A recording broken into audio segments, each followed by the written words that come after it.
স্বর্ণ বেশি নাকি ইট বেশি? একজন তো স্বর্ণ বলে বেশি। পরানপুর যেমন ইটের ভাটা আছে, ইট খোলা আছে, আমাদের দেশে কোথাও কি স্বর্ণের খনি আছে? যদি যে পরিমাণ ইটের ভাটা আছে, একটা যদি এরকম স্বর্ণের ভাটা থাকতো কি অবস্থা হইতো? যেটা বেশি পাওয়া যায় ওটার তুলনামূলক দাম কম। ইলিশ বাংলাদেশে আছে, আমাদের পদ্মা মেঘনায় আছে, চাঁদপুরে আছে, ইলিশের শহর চাঁদপুরে। কিন্তু অত্যন্ত পরিতাপের বিষয়, আমাদের দেশেই ইলিশ পাওয়া যায়, কিন্তু আমাদের কিসমতে খুব একটা জোটে না, ঠিক কিনা? আমাদের কিসমতে জোটে পাঙ্গাস, সিলভার কাপ, এই মাছগুলো আর পোল্ট্রি ফার্ম। এই দুই জিনিস যদি বাংলাদেশে না থাকতো আমাদের অবস্থা আরো করুণ হয়ে যেত। আমরা ভেবেছিলাম 5 আগস্টের পরে ইলিশ আর দাদা বাবুদের দেশে রপ্তানি হবে না, কিছুদিন তেজ ছিল, সবকিছু ছিল, এখন দেখি যে আবার সেই দাদা বাবুরা ইলিশ খাচ্ছে, ঠিক কিনা বলেন? আমাদের ইলিশ খেয়ে ওরা বলে আমাদের দেশের আন্তর্জাতিক Islamic scholar doctor Zakir Naik যেন বাংলাদেশে আসতে না পারে। কথা বলেন ঠিক কিনা? আমাদের আফসোস লাগে, আমরা কি কোনোদিনও ওদের দাবানল থেকে আমরা কি কোনোদিনও রক্ষা পাবো না? আল্লাহ আমাদেরকে হেফাজত করুন, সকলে বলি আমিন। তো মানুষ যে জিনিস বেশি পাওয়া যায় ওটার দাম থাকে কি কম, আর যেটা কম পাওয়া যায় ওটার মূল্য থাকে বেশি। বাহিরে অসংখ্য অগণিত মানুষ আছে, আল্লাহর রাসূলের হাদিস অনুযায়ী আজকের এই মুহূর্তে তুলনামূলক ভাবে তাদের থেকে আপনারা দামি। সুবহানাল্লাহ বলেন। আল্লাহর রাসূল বলেন, যেই জায়গাতে কোরআনে হাকিম থেকে কথা বলা হয় সেখানে সাকিনা নাজিল হতে থাকে, আল্লাহর প্রশান্তি সেখানে নাজিল হতে থাকে। রাসূলুল্লাহ আরো বলেন, ওয়াগাশিয়াতহুমুর রাহমাহ, রহমত চতুর্দিকে বেষ্টনী করে রাখে। আল্লাহর রাসূল আরো বলেন, বান্দা যখন কোথাও বসে বসে আল্লাহর কথা স্মরণ করে, রব্বুল আলামিন তাদের চেয়ে আরো উত্তম আল্লাহর কাছে যারা আছেন ফেরেশতাদের সাথে তাদেরকে নিয়ে রব্বুল আলামিন গর্ব করতে থাকে। সুবহানাল্লাহ। এই জন্য আপনারা কি খুশি না বেজার? আসতে বলবেন না, খুশি না বেজার?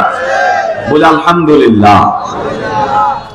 রাসূলুল্লাহ সাল্লাল্লাহু আলাইহি ওয়াসাল্লামের প্রতি দরুদ ও সালাম, যিনি শুধু মানব নয় বরং মহামানব, শ্রেষ্ঠ মানব, যিনি শুধু নবী নয় বরং সাইয়্যিদুল আম্বিয়া, সমস্ত নবীদের সরদার, যিনি শুধু রাসূল নন বরং ইমামুল মুরসালিন, সমস্ত রাসূলদের ইমাম, যে রাসূল যতক্ষণ পর্যন্ত জান্নাতের দরজায় কড়া না নাড়বেন ততক্ষণ পর্যন্ত পৃথিবীর কারো জন্য জান্নাতের দরজা খোলা হবে না। যে রাসূলের উম্মত হতে পারা অত্যন্ত সৌভাগ্যের ব্যাপার। যে রাসূলের উম্মত হতে পারলে সুযোগ আছে, যদি অফার আছে, এমনও হতে পারে রাসূলুল্লাহ বলেছেন 70,000 আমার উম্মত বিনা হিসেবে আল্লাহর জান্নাতে প্রবেশ করবে। কিসমতে থাকলে আমরাও সেই 70,000-এর ভিতরে ঢুকে যাওয়ার সম্ভাবনা, সুযোগ আছে না নাই? আল্লাহ তাআলা কবুল করুন, সকলে বলে আমিন। আমার বন্ধুরা, আমার হাতে যে কিতাবখানা আছে এটাকে আমরা পরানপুরে কি বলি? এটাকে কোরআনুল কারীম। কি বলি? কোরআনুল কারীম, কোরআনুল মাজিদ। কোরআন শরীফ অনেকে বলে থাকে। শরীফ মানে ভদ্র, সম্মানিত। সম্মানিত কোরআন শরীফ বলা যায় না, জায়েজ নয়। তবে কোরআনুল কারীম, আল্লাহ রাব্বুল আলামিন এই কোরআনকে কোরআনুল কারীম, ইন্নাহু লাকাউলু রাসূলিন কারীম বাল হুয়া কোরআনুম মাজিদ। তো কোরআনকে যদি আপনি কোরআনিক শব্দ দ্বারা সম্বোধন করেন এটা বেশি উত্তম হয়, ঠিক কিনা? সম্মানিত দিনী ভাইরা, এই পবিত্র কোরআনুল কারীমের 18 নম্বর সূরা, সূরা নম্বর কত? 18। সূরার নাম হচ্ছে সূরাতুল কাহফ। সূরাতুল, এই সূরাতে আয়াত রয়েছে 110 খানা, রুকু আছে 20টি। সূরাটি পবিত্র মক্কা নগরীতে নাজিল হয়েছে। কোরআনুল কারীমের সকল সূরাই দামি, সকল সূরারই ফজিলত আছে। তার মধ্যে এই সূরা কাহফের ফজিলত অনন্য, অনেক বেশি। বলি সুবহানাল্লাহ। মুসনাদ আহমদ রয়েছে, রাসূলুল্লাহ সাল্লাল্লাহু আলাইহি ওয়াসাল্লামের একজন বিশিষ্ট সাহাবী, নাম হচ্ছে হযরতে উসাইদ বিন হুযাইর রাদিয়াল্লাহু তাআলা আনহু। হযরত উসাইদ একদিন বাড়িতে তার ঘরে বসে তিনি কোরআনুল কারীমের সূরাতুল কাহাফ তেলাওয়াত করতেছিলেন। হঠাৎ করে তিনি চেয়ে দেখেন তার বাড়িতে একটি জন্তু ছিল। সেই জন্তুটি দিক বিদিক ছুটাছুটি শুরু করে দিয়েছে। হযরত উসাইদ রাদিয়াল্লাহু তাআলা ঘর থেকে বের হলেন, কি ব্যাপার? হঠাৎ করে আমার গৃহপালিত চতুষ্পদ জন্তুটি এরকম দিক বিদিক ছুটাছুটি কেন করতেছে? তিনি আকাশের দিকে তাকিয়ে দেখেন শুধু জমিনের পশু ছুটাছুটি করে এমন নয়, বরং আকাশের দিকে তাকিয়ে দেখেন তার ঘরের উপরে এক খণ্ড মেঘমালা জমা হয়ে শামিয়ানার মতো ছায়া দিচ্ছে। আল্লাহু আকবার। হযরত উসাইদ অবাক হলেন, কি ব্যাপার, ঘটনা কি? দৌড়াইয়া রাসূলুল্লাহ সাল্লাল্লাহু আলাইহি সাল্লামের খিদমতে তিনি হাজির হলেন। ইয়া রাসূলুল্লাহ, এই ঘটনা আমি যখন পড়ছিলাম আমার ঘরের পশু দিক বিদিক ছুটাছুটি শুরু করলো, আকাশে এক খণ্ড মেঘ এসে সামিয়ানার মতো জড়ো হয়ে গেল, কারণ কি? আল্লাহ রাসূল বললেন, উসাইদ তুমি তো জানো না, তুমি যখন সূরা কাহফ তেলাওয়াত করতেছিলে আকাশের ফেরেশতারা তোমাকে ছায়া দিচ্ছিল, আল্লাহ রাব্বুল আলামিন সাকিনা তোমার উপরে নাজিল করতেছিলেন। সুবহানাল্লাহ। এই সূরা তেলাওয়াত করার দরকার আছে না নাই? আসতে বলবেন না, আছে না নাই? রাসূলুল্লাহ সাল্লাল্লাহু আলাইহি ওয়াসাল্লাম আরো বলেন, কেউ যদি সূরা কাহফের প্রথম আয়াতগুলো এবং সূরা কাহফের শেষ আয়াতগুলো তেলাওয়াত করে তার পা থেকে মাথা পর্যন্ত একটা আলো সৃষ্টি হয়ে যায়। গোটা সূরাটা যদি কেউ তেলাওয়াত করে তার জন্য জমিন থেকে আকাশ পর্যন্ত রব্বুল আলামিন আলো নূর সৃষ্টি করে দেয়। কোন সূরা তেলাওয়াত করলে? সূরাতুল কাহফ। বলেন কোন সূরা? 15তম পারায় 12 নম্বর পৃষ্ঠায় সূরাতুল কাহফ শুরু হয়েছে, খুলে দেখবেন আপনারা ইনশাআল্লাহ। শুধু তাই নয়, মুসনাদ আহমদ আরো এসেছে রাসূলুল্লাহ সাল্লাল্লাহু আলাইহি ওয়াসাল্লাম বলেছেন, কেউ যদি জুমাবারে, প্রতি জুমাবারে, শুক্রবারে সূরাতুল কাহফ তেলাওয়াত করে গুফিরা লাহু মা বাইনাল জুমাতাইনি, আল্লাহর রাসূল বলেছেন এক জুমা থেকে আরেক জুমা পর্যন্ত যত গুনাহ হয় সূরা কাহফ তেলাওয়াত করার কারণে সব গুনাহ রব্বুল আলামিন ক্ষমা করে দেন। এমনকি এই জুমা যদি কেউ, এই শুক্রবারে যদি কেউ সূরা কাহফ তেলাওয়াত করে, আগামী জুমাতে যদি আবার তেলাওয়াত করে, মাঝখানে যত বিপদ আপদ ফিতনা ফাসাদ আছে সমস্ত ফিতনা ফাসাদ থেকে রব্বুল আলামিন ওই তেলাওয়াতকারীকে রক্ষা করবেন। এমনকি যদি দাজ্জাল দেখা দেয়, দাজ্জালের ফিতনা থেকে রব্বুল আলামিন তাকে রক্ষা করবেন। সুবহানাল্লাহ বলেন। এই জন্য সূরা কাহফ তেলাওয়াত করার দরকার আছে না নাই? আছে। আসতে বলবেন না, আছে না নাই? অন্তত শুক্রবার হলেও সূরা কাহফ তেলাওয়াত করবেন ইনশাআল্লাহ। বলেন ইনশাআল্লাহ। সূরা কাহফ এমন একটি সূরা যেটি নাজিল হওয়ার সময় একজন দুইজন ফেরেশতা নয়, হযরত জিবরাইল আলাইহিস সালামের সাথে ৭০,০০০ ফেরেশতা নাজিল হয়েছিল। তার মানে এই সূরার দাম কম নাকি বেশি? পেছনে বাইরে বলেন, কম না বেশি? এই সূরা অবতীর্ণ হওয়ার একটি ঘটনা আছে, একটি প্রেক্ষাপট আছে, এটাকে বলে শানে নুজুল। আল্লাহর রাসূল সাল্লাল্লাহু আলাইহি ওয়াসাল্লাম যখন পবিত্র মক্কা নগরীতে তিনি যখন ইসলামের দাওয়াত দিচ্ছিলেন, মক্কার মুশরিকরা কনফিউজড হচ্ছিল, তারা সন্দিহান হচ্ছিল কি কোরআনকে তারা বিশ্বাস করবে নাকি অবিশ্বাস করবে, মুহাম্মদ সাল্লাল্লাহু আলাইহি ওয়াসাল্লামকে কি সত্য নবী হিসেবে মেনে নেবে নাকি না কি করবে। তারা খুবই টেনশনে পড়ে গেছে। কথা বলেন ঠিক কিনা? একদিকে বাপ দাদার পূর্বপুরুষের ধর্ম, অন্যদিকে নবী মুহাম্মদ সাল্লাল্লাহু আলাইহি ওয়াসাল্লাম আশ্চর্যজনক কোরআন থেকে কথা বলছে, তারা যে কোন দিকে যাবে টেনশনে পড়ে গেছে, সিদ্ধান্তহীনতায় ভুগতেছিল। শেষ পর্যন্ত এই মুশরিকরা সিদ্ধান্ত নিল, ঠিক আছে মুহাম্মদ সাল্লাল্লাহু আলাইহি ওয়াসাল্লাম সম্পর্কে আমাদের মাথায় তো আর কাজ করছে না, আমরা এখন আন্তর্জাতিক সহযোগিতা নিব। এই উদ্দেশ্যে তারা দুইজন মুশরিককে, একজন হচ্ছে নজর বিন হারিস, আরেকজন হচ্ছে উকবা বিন আবি মুইত, এই দুইজন মুশরিককে তারা মদিনার ইহুদিদের কাছে পাঠিয়েছে, ইয়াসরিবের ইহুদিদের কাছে পাঠিয়েছে। এর কারণ হলো ইহুদি পণ্ডিতরা পূর্ববর্তী যে আসমানি কিতাব আছে সেগুলো তারা পাঠ করে। সেই কিতাব সমূহে মুহাম্মদ সাল্লাল্লাহু আলাইহি ওয়াসাল্লাম সম্পর্কে কোনো ভবিষ্যৎবাণী আছে কিনা নিশ্চয়ই তাদের একটা ধারণা আছে, কনসেপ্ট আছে। এই জন্য তারা মক্কা থেকে 2 জন প্রতিনিধি মদিনার ইহুদি পণ্ডিতদের কাছে পাঠিয়েছে। মদিনার ইহুদি পণ্ডিতরা বলল, তোমরা মুহাম্মদ সত্য নবী কিনা এটা জানতে হলে তোমরা মুহাম্মদ সাল্লাল্লাহু আলাইহি ওয়াসাল্লামকে 3টা প্রশ্ন করবা। বলেন কয়টা? 3 আঙ্গুল একটু উঠে দেখেন আমাকে, দেখ উঠান, 3 আঙ্গুল উঠান। কয়টা প্রশ্ন? আওয়াজ দিয়ে বলেন কয়টা? 1 নাম্বার প্রশ্ন হচ্ছে, ইহুদি পণ্ডিতরা শিখিয়ে দিল, তোমরা নবী মুহাম্মদকে জিজ্ঞেস করবা আসহাবুল কাহাফ সম্পর্কে, গর্তওয়ালাদের সম্পর্কে, দেখো সে বলতে পারে কিনা ঘটনাটা কি ছিল। 2 নাম্বার তোমরা মুহাম্মদ সাল্লাল্লাহু আলাইহি ওয়াসাল্লামকে জিজ্ঞেস করবা বাদশা যুলকারনাইন সম্পর্কে, যে পৃথিবীর পূর্ব থেকে পশ্চিম পর্যন্ত, দক্ষিণ থেকে উত্তর পর্যন্ত সমগ্র পৃথিবী যে ভ্রমণ করেছে। আর 3 নম্বরে তোমরা জিজ্ঞেস করবা ইয়াসআলুনাকা আনির রূহ, মানুষের যে রূহ আছে, আত্মা আছে, এটার ঘটনা কি, এটা কোত্থেকে কিভাবে, রূহের মূল পরিচয়টা কি, এটা তোমরা মুহাম্মদকে জিজ্ঞেস করবা। কয়টা প্রশ্ন হলো? আবার বলছে 1 নাম্বার হলো আসহাবুল কাহাফ সম্পর্কে, 2 নাম্বার হলো বাদশা যুলকারনাইন সম্পর্কে, আর 3 নাম্বার হইল মানুষের যে রূহ আছে, রূহ সম্পর্কে। যদি মুহাম্মদ ঠিক মতো উত্তর দিতে পারে তাহলে তোমরা ধরে নিবা মুহাম্মদ সত্য নবী, আর যদি ঠিক মতো জবাব দিতে না পারে তাহলে ধরে নিবা মুহাম্মদ সত্য নবী নয়। তারা তো এসে মহা খুশি যে আজকে এমন কঠিন জিনিস শিখে আসছি পণ্ডিতদের কাছ থেকে, আজকে নিশ্চিত আটকিয়ে ফেলবো।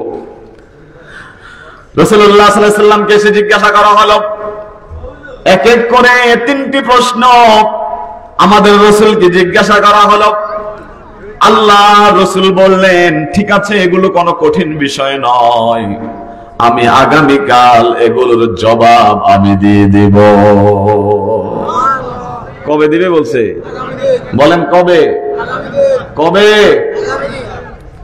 কিন্তু আল্লাহ রাসূল সাল্লাল্লাহু আলাইহি ওয়াসাল্লাম আগামী দিন জবাব দেব এই কথা বলতে গিয়ে তিনি শুধু ইনশাআল্লাহ, ইনশাআল্লাহ আগামী দিন বলবো, ইনশাআল্লাহ শব্দটা বলতে তিনি ভুলে গিয়েছিলেন।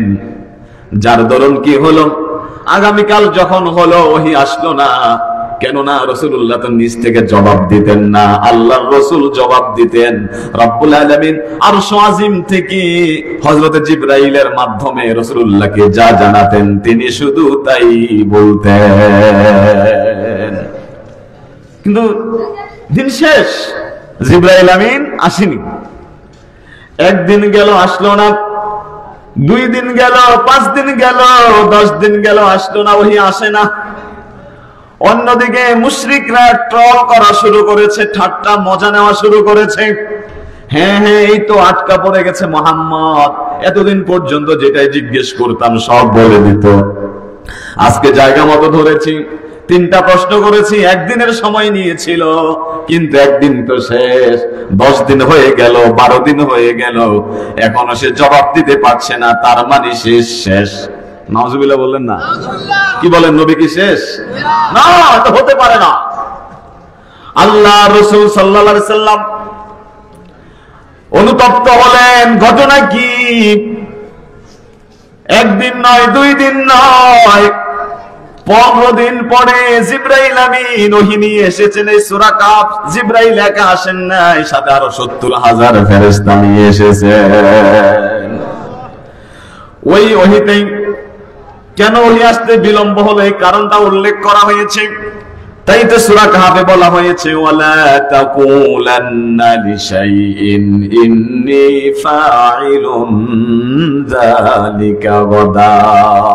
হে নবী, আপনি আগামীকাল কোন কাজ করবেন বা করব এরকম কথা আপনি বলবেন না ইনশাআল্লাহ বলা ব্যতীত।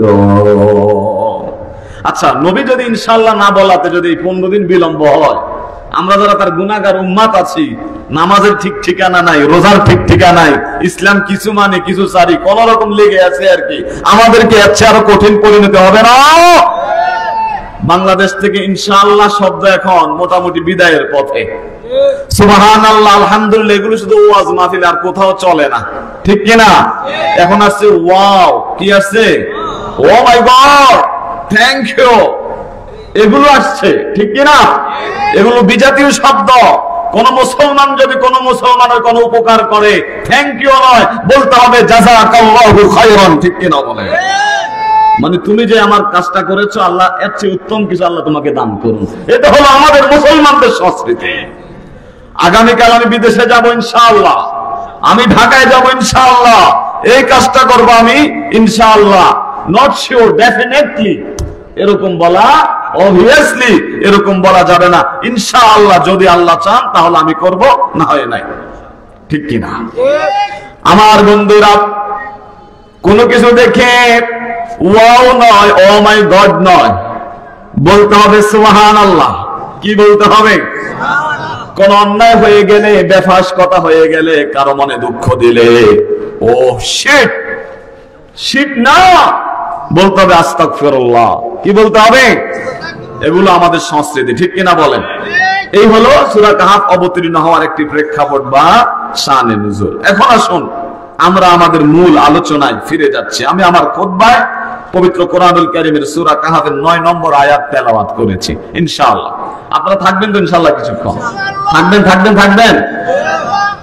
আমার বন্ধুরা, আল্লাহ রাব্বুল আলামিন বলেন, আম হাসিবতা আন্না আসহাবাল কাহফি ওয়ার রাকিম কানু মিন আয়াতিনা আজাবা। আল্লাহু আকবার। ওই যে তিনটি প্রশ্ন করেছিল, তার মধ্যে একটি প্রশ্ন ছিল আসহাবে কাহফ, মনে আছে তো? আল্লাহ রাব্বুল আলামিন আসহাবে কাহফ সম্পর্কে বলছেন, হে নবী, আপনি কি মনে করেন আসহাবুল কাহফ এবং আসহাবুর রাকিম এগুলো আমার যে নিদর্শনাবলী আছে সেগুলোর মধ্যে আশ্চর্যজনক? দুটো শব্দ এখানে এসেছে, একটি আসহাবুল কাহফ, আরেকটি হলো রাকিম। তাফসীরকারকরা তাফসীর করেছেন, আসহাবুল কাহফ হচ্ছে ওই সমস্ত যুবক যারা পাহাড়ের গুহায় আশ্রয় নিয়েছিল, এই গুহাটাকে বলা হয় কাহফ। আর যেই পাহাড়ের গুহায় আশ্রয় নিয়েছিল, এই পাহাড়টাকে বলা হয় রাকিম। আর কেউ কেউ বলেছেন আসহাবে কাহফ যে উপত্যকায় ঘুমিয়েছিল, বাদশা বাইদুসিস যখন শেষ পর্যন্ত টের পেয়েছিলেন, ওখানে ওদের নাম লিস্ট করে একটা ফলক তৈরি করেছিলেন। ওই ফলকটা হলো কি? রাকিব। ইমাম বুখারী বলেছিলেন, না, আসহাবে কাহফ তো গর্তওয়ালাদের ঘটনা, আর আসহাবুর রাকিম হচ্ছে ওই যে তিনজন যুবক বনী ইসরাইলের বৃষ্টির কারণে পাহাড়ে গিয়ে আশ্রয় নিয়েছিল, পাথর এসে মুখটা ঢেকে দিয়েছিল, ওই তিনজন যুবকের কাহিনীকে বলা হয় আসহাবুর রাকিম। আমরা আজকে আলোচনা করবো আসহাবুল কাহফ সম্পর্কে। কি সম্পর্কে? আমরা ঘটনা শুনবো এবং এখান থেকে আমরা শিক্ষা নিব, কিছু মেসেজ আমাদের জন্য আছে। কোরআনুল কারীমের যতগুলো ঘটনা আছে এগুলো কোনো গল্প নয়, আজগুবি গল্প নয়, বরং এগুলো সত্য ঘটনা, ঠিক কিনা? আমার বন্ধুরা, তাই তো রব্বুল আলামিন বলছেন, ইয আওয়াল ফিতয়াতু ইলাল কাহফি ফাকালু রাব্বানা আতিনা মিন লাদুনকা রাহমাতাও ওয়া হায়্যি লানা মিন আমরিনা রাশাদা। আল্লাহ বলছেন, হে নবী, আপনি স্মরণ করুন সে সময়কার কথা, যে সময়ে যুবকদের একটি দল পাহাড়ের গুহায় আশ্রয় নিয়েছিল। পাহাড়ের গুহায় আশ্রয় নেওয়ার পরে সেই যুবকেরা আল্লাহর কাছে প্রার্থনা করে বলেছিল, রব্বুল আলামিন, আপনার পক্ষ থেকে আমাদের প্রতি রহম করুন এবং আমরা যে মিশনে নেমেছি ওই মিশন আমরা যেন ঠিক মতো পরিচালনা করতে পারি, ঠিক মতো পরিচালনা যেন করতে পারি, সেই ব্যবস্থা আপনি করে দিন। সুবহানাল্লাহ বলেন। এখন প্রশ্ন হলো, হুজুর, আপনি তো আসহাবে কাহফের ঘটনা বলতেছেন, এরা আসলে কি? আমরা তো কিছু বুঝতেছি না, সব তো মাথার উপর দিয়ে যাচ্ছে। এবার আসুন তাদের একটু পরিচয়টা আমরা একটু শুনি। হাকিমুল উম্মাত হযরত আশরাফ আলী থানভী রাহিমাহুল্লাহ, তিনি তার তাফসীর বায়ানুল কোরআনে লিখেছেন, হযরত ঈসা আলাইহিস সালাম পৃথিবীতে যে আগমন করেছেন ঈসা আলাইহিস সালামের আগমনের 250 বছর পরে 250 খ্রিস্টাব্দে এই যে তুরস্ক আছে, এশিয়া মহাদেশে একটি দেশ হলো তুরস্ক। তুরস্কের একটি অঞ্চলের নাম আছে আফসুস অথবা তরসুস। সে আফসুস নগরী থেকে 20 থেকে 15 কিলোমিটার দক্ষিণে গেলে পরে একটি নগরী আছে। ওই নগরীটাকে বলা হয় আসহাবুল কাহাফের নগরী। 250 খ্রিস্টাব্দে ওই এলাকাতে এক পৌত্তলিক বাদশার সৃষ্টি হয়। যে বাদশা নিজের দেবদেবীর পূজা অর্চনা করত, তার এলাকাতে যত মানুষ ছিল সবাইকে পূজা অর্চনা করার জন্য, দেবদেবীর পূজা অর্চনা করার জন্য সে জোর জবরদস্তি করত। এমনকি প্রতি বছর শহরের বাইরে একটা মেলা বসতো। ওই মেলাতে সবাইকে অংশগ্রহণ করা লাগতো। ওইখানে তারা দেবদেবীর পূজা করত এবং বিভিন্ন জন্তু জানোয়ারদেরকে দেবদেবীর নামে উৎসর্গ করা হতো। সেই মেলাতে কিছু যুবক অংশগ্রহণ করেছে, কিন্তু আল্লাহর কি কুদরত, সেই মেলাতে অংশগ্রহণ করার পরে একজন যুবকের মাথায় হঠাৎ করে আসলো, এটা কেমন কথা যে দেবদেব ওরা নিজেরা বানায় আবার তার সামনে মাথা ঝুঁকায় তার গোলামি করে, এটা আমার কাছে অযৌক্তিক মনে হচ্ছে। সুবহানাল্লাহ বলেন। দেবদেবীর পূজা অর্চনা আমাদের দেশে আছে না নাই? আসতে বলবেন না, আছে না নাই? বাংলাদেশের কিছু মুসলমান বিভিন্ন রাজনৈতিক দলের নেতারাও এই যে গেছে যে পূজা অর্চনা, ওখানে গেছে কিনা? কেউ বলেছে মা দুর্গার প্রতি কৃতজ্ঞ, বলছিল কিনা? আবার কেউ বলেছিল দুর্গা চড়ে এসেছে। আবার কেউ তো গিয়ে একবারে প্রণাম করা শুরু করেছে। আবার আরেকজন তো বলা শুরু করেছে রোজার পূজা, মুদ্রার এপিট ওপিট, ঠিক কিনা? কিসের আশায় ওখানে গিয়েছে আমার বুঝে আসে না। বাংলাদেশে 95% হলো মুসলমান, আর মাত্র সামান্য কিছু হলো অমুসলিম। ওখানে পূজার অনুষ্ঠান, ওখানে যাওয়ার কোনো প্রয়োজনই ছিল না। যদি ওদের সাথে স্বীকৃতি দেওয়ার বা অন্য কোনো ব্যাপারে যদি কথা থাকে, সেটা দেবদেবীর পূজা অর্চনা যেখানে হয়েছে ওখানে না হয়ে বাহিরে কোথাও তো হওয়ার সুযোগ ছিল, ঠিক কিনা? কিন্তু কিসের লোভে সেখানে যায় সেটা আমাদের বুঝে আসে না। আসহাবে কাহফের সেই আমার দেশের লোকেরা যে মূর্তি নিজেরা বানায় তার সামনে মাথা ঝুঁকে, এটা অযৌক্তিক মনে হচ্ছে। আবার তাদের নামে বিভিন্ন জীব জন্তু জবাই করা হচ্ছে, উৎসর্গ করা হচ্ছে। একজন যুবক এটা মেনে নিতে পারে নাই। সেই মেলা থেকে সরে একটু দূরে একটা গাছের ছায়ায় গিয়ে সে বসে আছে আর টেনশন করতেছে ঘটনাটা আসলে কি। সুবহানাল্লাহ বলেন না? প্রথমে একজন যুবকের মাথায় আসছে, কিছুক্ষণ পরে দেখা গেল আরেকজন যুবক সেম টেনশন করতেছে, এটা কেমন কথা? নিজেরা বানায়া নিজেরা ইবাদত করে আবার ভেঙে ফেলে পানিতে চুবায়, এটা আমার বুঝে আসে না। সে ওখান থেকে সরে গিয়ে ওই গাছের ছায়ায় গিয়ে বসছে, আগের জন যে জায়গাতে বসেছে। কিছুক্ষণ পরে দেখা গেল আরেকজন। এভাবে কেউ বলেছেন 3 জন, কেউ বলেছেন 5 জন, কেউ বলেছে 7 জন। ভালো একটা ইউনিট, সবাই একই চিন্তার লোক, তারা একই গাছের ছায়ায় গিয়ে বসেছে। আল্লাহু আকবার বলেন না? কিন্তু কেউ কারো মনের খবর জানে না। সবাই স্বতন্ত্রভাবে চিন্তা করতেছে আসলে ঘটনা কি। যদিও যুবকেরা 7 জন, যদিও যুবকেরা 5 জন, যদিও যুবকেরা 3 জন, কিন্তু তাদের মাঝে চিন্তার একটা মিল কিন্তু হয়ে গেছে। বাংলাদেশেও যদি, বিশ্বের যে কোনো দেশেও যদি যুবকদের মাঝে, এলাকার মানুষের মাঝে দেহের মিল না থাকলো, যদি চিন্তার একটা মিল হয়, সেই দেশে সেই এলাকায় বিপ্লব হবে কি হবে না? কিন্তু আজকে আমরা মুসলমানেরা বড় দুর্ভাগা। এক আল্লাহর গোলামি করি, এক রাসূলকে স্বীকার করি, এক কোরআনকে মানি, এক জান্নাতে সবাই যেতে চাই। চিন্তাটা এক, কিন্তু কাজে আমরা এক হতে পারি না, ঠিক কিনা? এই যে ফ্যাসিস্ট আমলে, জালেমের আমলে হিন্দু বৌদ্ধ খ্রিস্টান ঐক্য পরিষদ গঠন হয়েছিল। হিন্দুদের আকীদা কত মারাত্মক, হিন্দুদের সাথে খ্রিস্টানদের আকীদার কোনো মিল নাই, খ্রিস্টানদের সাথে বৌদ্ধদের আকীদার কি নাই, কোনো মিল নাই। আছে নাকি? আকীদা যদি এক হতো, চিন্তা যদি এক হতো, তারা তিন ধর্ম হতো না, একই ধর্মের লোক হতো। কোথায় হিন্দু ধর্ম, কোথায় বৌদ্ধ ধর্ম, কোথায় খ্রিস্টান ধর্ম, কিন্তু তারা এক ব্যাপারে তারা একমত হয়েছে যে মুসলমানদের বিরুদ্ধে তারা এক। কিন্তু আজকে অত্যন্ত পরিতাপের বিষয়, বাংলাদেশের মুসলমানেরা কেউ জামাতে ইসলামী, কেউ হেফাজতে ইসলামী, কেউ আহলে হাদিস, কেউ আহলে কোরআন, কেউ আহলে সুন্নাত ওয়াল জামাত, একই ধর্মের লোক, একই ধর্মের লোক হওয়া সত্ত্বেও, ছোটখাটো কিছু ইখতিলাফি মাসলা থাকা সত্ত্বেও তারা এক প্ল্যাটফর্মে আসতে পারতেছে না। ঠিক না? আজকে যদি সমস্ত মতাদর্শের আলেমরা এক জায়গায় চলে আসতো, বাংলাদেশের সমস্ত জনগণ আলেমদের করার তলে চলে আসতো। ঠিক কিনা বলেন? আমাদের এই দেশের নেতৃত্ব আলেমরাই দিত। ঠিক কিনা বলেন? তবে আলহামদুলিল্লাহ একটা সুখবর আছে, সেটা হলো সম্প্রতি কয়েকটি দল আলহামদুলিল্লাহ অন্তত এক জায়গায় এক মঞ্চে এসেছে। বলেন আলহামদুলিল্লাহ।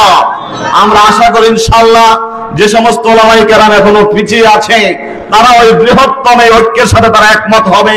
ওলামায়ে কেরাম যদি এক জায়গায় চলে আসে, বাংলার মুসলমান এক জায়গায় চলে আসবে, আর বাংলার মুসলমানের ছায়াতলে চলে আসলে ইনশাআল্লাহ আগামীর বাংলাদেশ হবে কোরআনের বাংলাদেশ। ইনশাআল্লাহ কোরআনের বাংলাদেশ হলে আপনারা কি বেজার হবেন?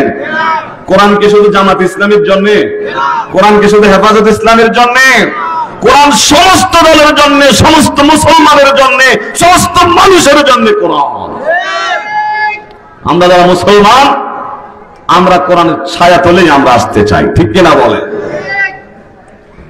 যুবকেরা এক জায়গায় সমবেত হলো, মনে আছে তো আপনাদের? কেউ কারোর সাথে কথা বলে না। এবার আস্তে করে একজন যুবক ভয়ার্ত কণ্ঠে বলছে, ভাই তুমি এখানে কেন, কি জন্য এসেছ? আসলে কি বলবো, দুঃখের কথা বলতেও ভয় পাই, তারা যে কার্যক্রমগুলো করছে এটা আমার কাছে অযৌক্তিক লাগতেছে। কি বলেন? আমার তো কি অবস্থা, বলে না। পাঁচ থেকে আরো তিনজন বলে আমার মাথায় তো এই চিন্তাই ঘুরতেছে। এবার যুবকেরা ওপেন হয়ে গেল, বললো যে ঠিক আছে, আমরা আর এই দেব দেবীর পূজা অর্চনা আমরা করব না, আল্লাহ ছাড়া কোন গায়রুল্লাহর কাছে আমরা আমাদের এই দামি মাথা আমরা আর ঠেকাবো না। আল্লাহু আকবার। যুবকরা যদি পরিবর্তন হয়ে যায়, দেশ পরিবর্তন হয়ে যাবে। যুবকরা দাঁড়ালে পরে দেশের কৃষ্টি কালচার ঠিক হয়ে যাবে। কথা বলেন ঠিক কিনা? তরুণরা কি করতে পারে 24-এর 5 আগস্ট দেখিয়ে দিয়েছে। কথা বলেন ঠিক কিনা? এই জন্য যুবকদের অ্যাক্টিভ হতে হবে, যুবকদেরকে। যুবকেরা আবার একমত হয়ে গেল, বলছে আমরা আর এই কাজ করব না। কয় তাহলে কি করবা? কয় চলো আমরা এবার আলাদা করে এখানে একটা উপাসনালয় বানাই, আমরা আমাদের মতো করে ইবাদত বন্দেগী করব, ওই সমস্ত দেবদেবীর পূজা অর্চনার সাথে আমরা আর নাই। সুবহানাল্লাহ বললেন না? আল্লাহু আকবার। আমার বন্ধুরা, তারা এখানে আলাদাভাবে ইবাদত বন্দেগী করতেছিল। এই যে যুবকগুলো, এগুলো কিন্তু সাধারণ যুবক নয়, এরা হলো রাজ পরিবারের রাজপুত্র এবং এলাকার সর্দার শ্রেণীর নামি দামি লোক। এরা এই জন্য এক হয়ে এখানে ইবাদত বন্দেগী করতেছে। ধর্ম ছিল তাদের খ্রিস্ট ধর্ম, যেহেতু আমাদের নবী এখনো পৃথিবীতে আসে নাই। 250 খ্রিস্টাব্দের ঘটনা আমরা বলছি। যুবকেরা যখন আলাদা করে ইবাদত বন্দেগী শুরু করলো, সেই বাদশা যার নাম হচ্ছে দাকিয়ানুসের কাছে খবর গেল, আপনার এলাকার কিছু যুবক আপনার সাথে না চলে তারা আলাদা ইবাদত করে। ঘটনা কি? বাদশা দাকিয়ানুস তাদেরকে ডাকালেন, গ্রেফতার করে রাজ দরবারে তাদেরকে আনা হলো। প্রথমে যে কাজটা করলো, রাজ পরিবারের যে পোশাক গুলো তাদের গায়ে ছিল রাজ পোশাক, বাদশা সেই পোশাক গুলো খুলে ফেললো। তারপরে বাদশা বলে উঠলো, ঘটনা কি? তোমরা নাকি আমাদের চিন্তার সাথে অন্য চিন্তা করতেছ, আমাদের দেব দেবীর পূজা অর্চনা না করে তোমরা নাকি নতুন করে নিজেদের মতো চিন্তা চেতনা শুরু করেছো, কারণটা কি? আমার বন্ধুরা, আপনি অবাক হবেন। আল্লাহ রাব্বুল আলামিন বলছেন, ওয়ারাবাতনা আলা কুলুবিহিম ইয কামু ফাকালু রাব্বুনা রাব্বুস সামাওয়াতি ওয়াল আরদ লান নাদ'ু মিন দুনিহি ইলাহান লাকাদ কুলনা ইযান শাতাতা। আল্লাহু আকবার। বাদশার সামনে যখন দাঁড়িয়ে গেল, যুবকদের কি সাহস কমে গেছে নাকি আরো বেড়ে গেছে? আমাদের দেশে যদি এমপি মন্ত্রী ডাক দেয়, অনেকের পায়জামা ভিজে যায়, ঠিক কিনা? ওরে বাবারে, কেমনে কথা বলবো? দুর্বল ইমানদার আছে না নাই? অথচ আল্লাহর রাসূল বলেছেন, আফজালুল জিহাদি কালিমাতু হাক্কিন ইনদা সুলতানিন জায়ের, সবচেয়ে উত্তম জিহাদ হচ্ছে জালেম শাসকের সামনে দাঁড়াইয়া, জালেম শাসকের সামনে দাঁড়াইয়া সত্যের কথা বলা, এটা হলো সবচেয়ে বড় জিহাদ। আমার বন্ধুরা, আল্লাহ বলছেন, যুবকেরা যখন রাজ দরবারে দাঁড়ালো, বাদশা যখন তাদের বিরোধিতা করলো, তাদেরকে জিজ্ঞেস করলো, আল্লাহ বলছেন, আমি তাদের অন্তরে ঈমানকে গেঁথে দিয়েছি এবং ঈমানী শক্তি আমি তাদেরকে আরো বাড়িয়ে দিয়েছি। তাই তো দ্বিধাহীন চিত্তে এই যুবকেরা বলে উঠল, রব্বুনা রব্বুস সামাওয়াতি ওয়াল আরদ। ও বাদশা মশাই, শুনুন, আপনারা যাদের ইবাদত বندگی করেন, আমরা তাদেরকে রব হিসেবে মানি না। আমাদের রব হচ্ছেন তিনি, যিনি আকাশের রব, যিনি জমিনের রব। আল্লাহু আকবার। আওয়াজ দিয়ে আল্লাহু আকবার। আমাদের রব কে? বলেন, আমাদের রব কে? ওরা বলল, তোমাদের রব আমরা মানি না, আমাদের রব হচ্ছে যিনি জমিনের রব, যিনি আকাশের রব। চিল্লায় বলেন, তিনি কে? যুবকেরা বলে উঠল, লান নাদ'ু মিন দুনিহি ইলাহান। ও বাদশা মশাই, ওই আল্লাহকে বাদ দিয়ে আমরা অন্য কোন উপাস্যকে আমরা ডাকতে রাজি নয়। যদি কখনো এটা আমরা করে ফেলি, লাকাদ কুলনা ইযান শাতাতা, এটা হবে অত্যন্ত গর্হিত কাজ, মন্দ কাজ। আল্লাহু আকবার। আমার বন্ধুরা, যে যুবকেরা বাদশার সামনে দাঁড়াইয়া উলুহিয়াতের ঘোষণা দেয়, রবের ঘোষণা দেয়, আজকে আমাদের দেশের কিছু কিছু যুবক মসজিদ থেকে দূরে সরে গেছে, ওয়াজ মাহফিল থেকে দূরে সরে গেছে, মাদ্রাসা থেকে দূরে সরে গেছে, ইসলামী আন্দোলন থেকে দূরে সরে গেছে। এই যে মাহফিল হচ্ছে, এখানে কয়জন যুবক এসেছে? রাস্তার পাশে গিয়ে দেখেন মোবাইল স্ক্রলিং করতেছে, ফ্রি ফায়ার খেলতেছে, লুডো খেলতেছে, দাবা খেলতেছে, মোবাইলে চ্যাটিং করতেছে। আজকে যুবকদেরকে দেখে বড় আফসোস হয়, কথা বলেন ঠিক কিনা? এই যৌবনের শক্তি কে দিয়েছেন? আওয়াজ দিয়ে বলেন, কে দিয়েছেন?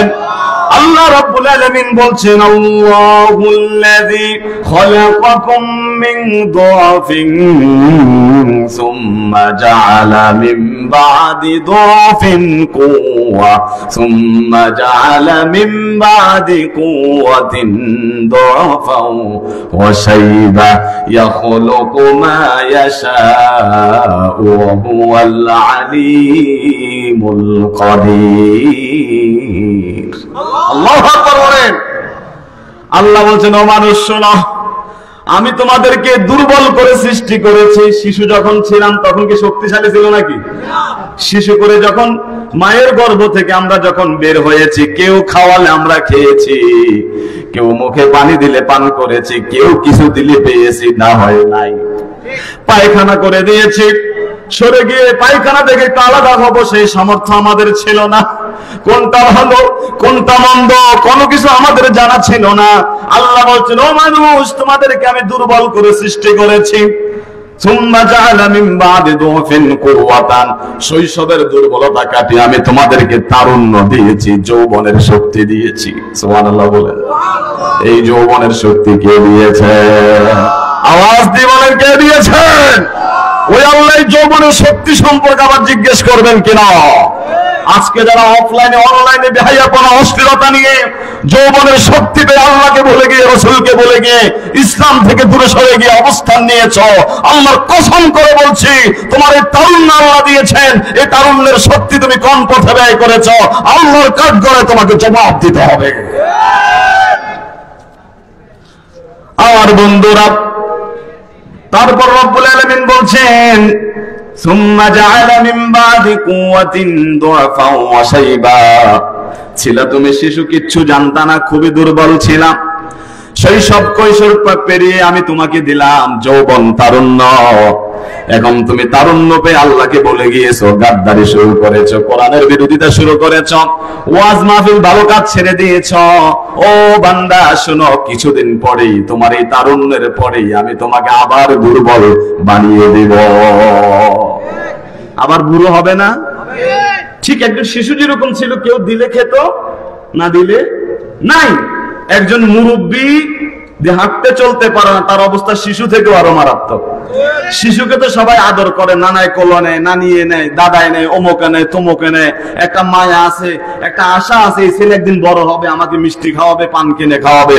কিন্তু বুড়ুর কাছে কেউ, কারণ বুড়ো আর কোনোদিন দাঁড়াতে পারবে না, বুড়োর কবর ছাড়া আর কোনো গতি, বুড়ো আর কোনোদিন ইনকাম করে খাওয়াতে পারবে না, মুরব্বী আর কোনোদিন টাকা দিবে না, আর কোনোদিন মিষ্টি খাওয়াবে না, আর কোনোদিন ব্যাগ ভরে বাজারে নিয়ে আসবে না।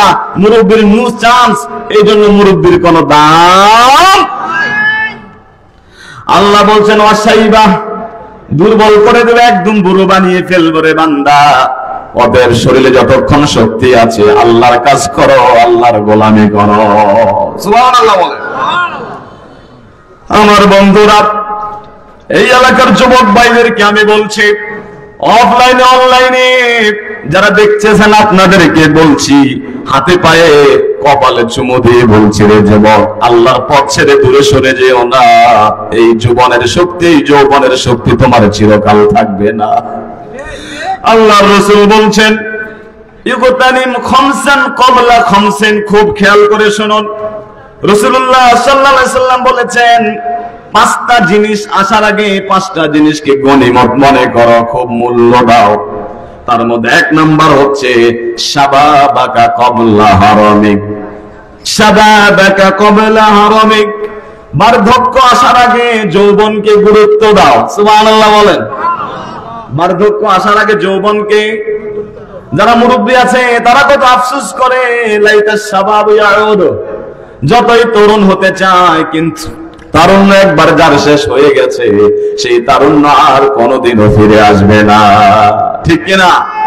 এই যে মুরব্বীরা বসে আছে এখানে, আহা, জীবনে কত কাজ করছে, হাল চাষ করছে, মাছ বিক্রি করছে, শ্রমিকের কাজ করছে, কখনো সাহস করে নাই 500 টাকা বাঁচিয়ে একটু কক্সবাজার গিয়ে একটু 5টা দিন কাজ ছাড়া একটু বেড়াই।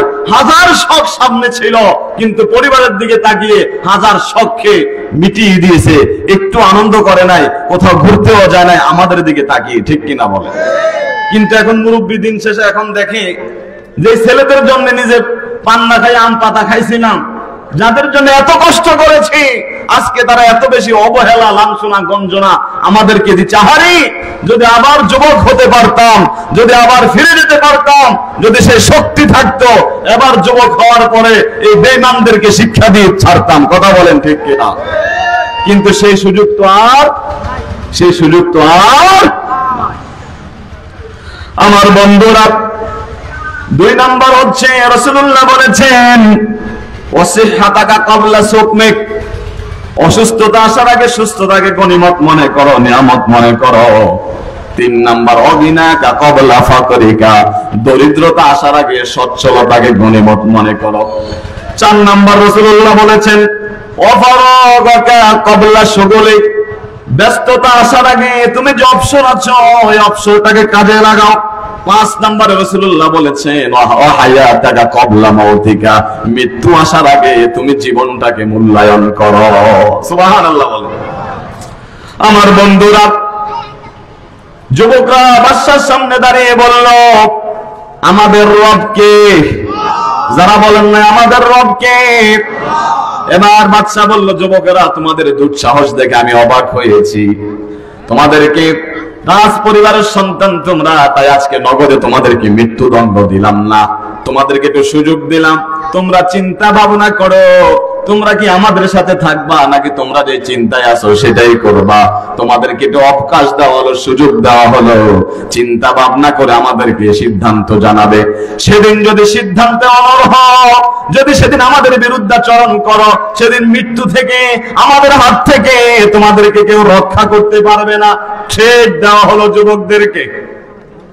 আপনারা কি বলেন, যুবকরা কি ভয় পেয়ে গেছে? ভয় পেয়ে গেছে, ভয় পেয়ে গেছে।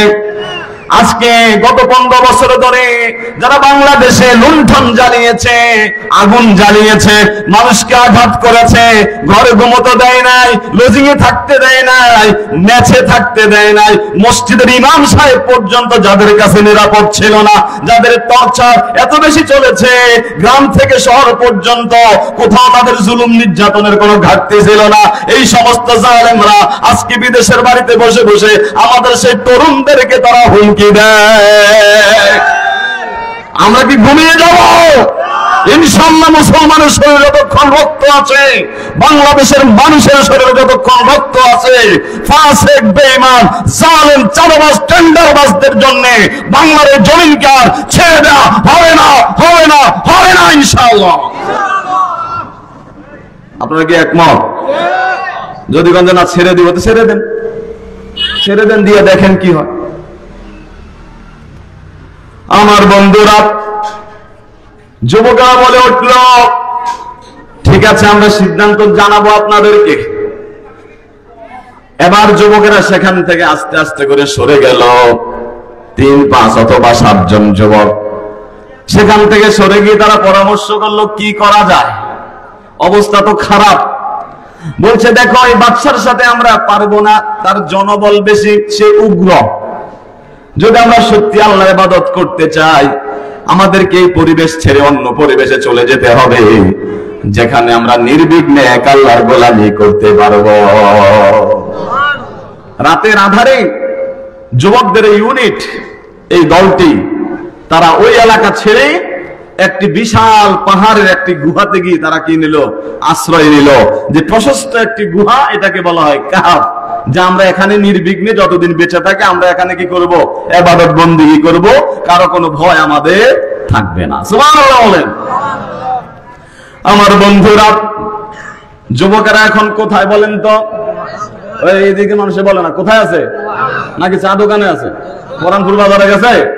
আপনাদের এলাকার যুবকেরা হয়তো কিছু কিছু এখনো দোকানে আছে, কিন্তু আসহাবে কাহাফের যুবকেরা চলে গেছে সেই গুহাতে আল্লাহর ইবাদত করার জন্য। সুবহানাল্লাহ বলে।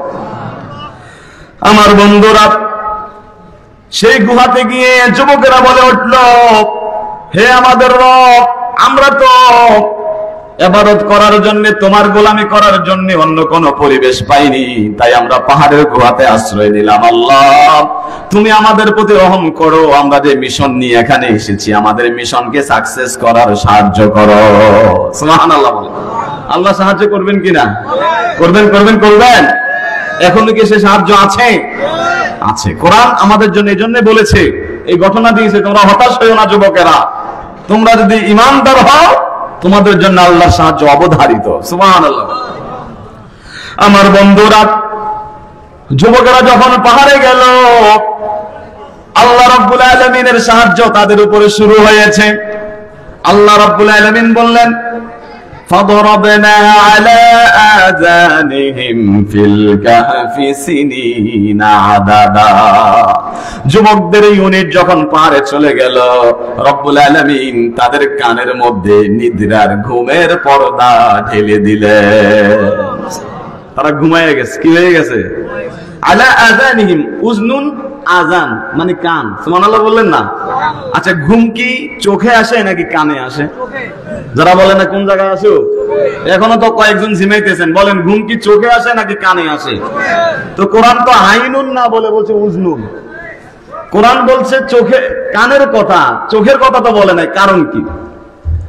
তাফসিরে এসেছে, তাফসিরে ইবনে কাসির খুলে দেখেন, আল্লাহর কোরআন কত চমৎকার, কত সুন্দর আল্লাহর কথা। আল্লাহ রাব্বুল আলামিন বলেছেন আমি কানের মধ্যে তাদের ঘুমের আবরণ দিলাম। এর মানে হচ্ছে মানুষ যখন ঘুমোতে যায় সবার আগে তার ঘুমায় চোখ। মানুষের আগে কি ঘুমায়? চোখ আগে ঘুমায়, তারপরে শরীরের অন্য অন্য অঙ্গ প্রত্যঙ্গ ঘুমায়, সর্বশেষ ঘুমায় কান। সুবহানাল্লাহ বলেন। কান হলো ঘুমের চূড়ান্ত পর্যায়। তাই তো অনেক মুরব্বী বলে যে হুজুর আমি ঘুমাইছিলাম কিন্তু কান সজাগ, বলে কিনা? আমার বিরুদ্ধে যে তারা কি কি বলছে, শাশুড়ি আর বই, আমি যদিও ঘুমাইছি আমার কান কিন্তু কি ছিল? তার মানে কানের আলাদা ঘুম।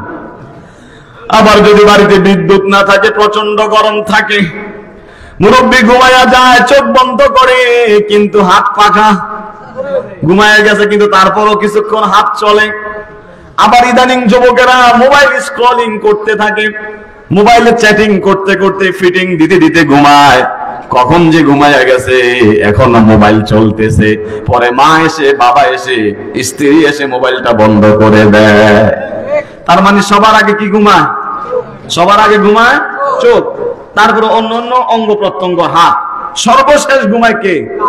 কান। এটা কোরআনের জন্য বলছে ফাদারাবনা আলা আযানিহিম, কানের মধ্যে ঘুম দিছে মানে গভীর ঘুমে নিমগ্ন। সুবহানাল্লাহ বলেন।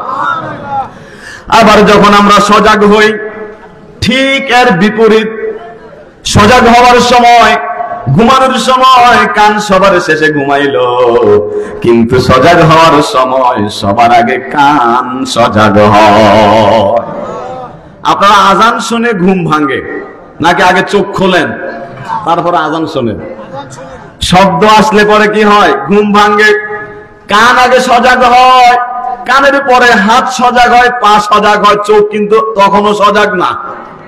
কানে শব্দ শোনার পরে যদি ঠান্ডা লাগে আবার হাত দিয়ে কম্বল টেনে দিচ্ছেন, কাঁথা টেনে দিচ্ছেন, গরম লাগলে এগুলো সরাই ফেলতেছেন, চোখ কিন্তু এখনো খোলেন নাই। চোখ হচ্ছে চূড়ান্ত পর্যায়ের সজাগ। সর্বশেষ যখন ঘুম থেকে ওঠেন তখন চোখ খোলেন। তার মানে হলো সবার শেষে ঘুমায় কান, আবার সবার শেষে ঘুম থেকে ওঠে কান। সুবহানাল্লাহ বলেন। তাই তো কোরআন বলছে আমি তাদেরকে প্রচন্ড ঘুম দিলাম। কানের কথা বলেছে মানে গভীর ঘুমে নিমগ্ন। এমন ঘুম তারা দিয়েছে একদিন দুই দিন নয়, কয়েকশো বছরের জন্য তারা ঘুমিয়ে গেছে। সুবহানাল্লাহ বললেন না? কোন জায়গায় ঘুমাইছে? ওই পাহাড়ের সেই ঘুমাতে। শুনেন তারপরে কি হয়েছে। আল্লাহ রাব্বুল আলামিন বলেন, ও নবী, وترى الشمس إذا طلعت تزاور عن كهفهم ذات اليمين وإذا غربت تقرضهم ذات الشمال وهم في فجوة منه।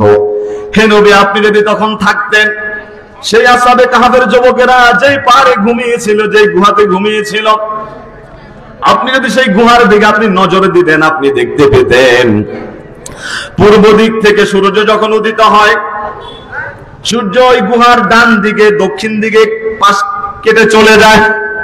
আবার সূর্য যখন পশ্চিম দিকে অস্তমিত হয়, পশ্চিম গুহার বাম দিক দিয়া সূর্যটা গুহার বাম দিক দিয়া পাশ কেটে সূর্যটা অস্তমিত হয়। তার মানে হচ্ছে গুহার মুখটা ছিল উত্তর দিকে। সুবহানাল্লাহ বললেন না?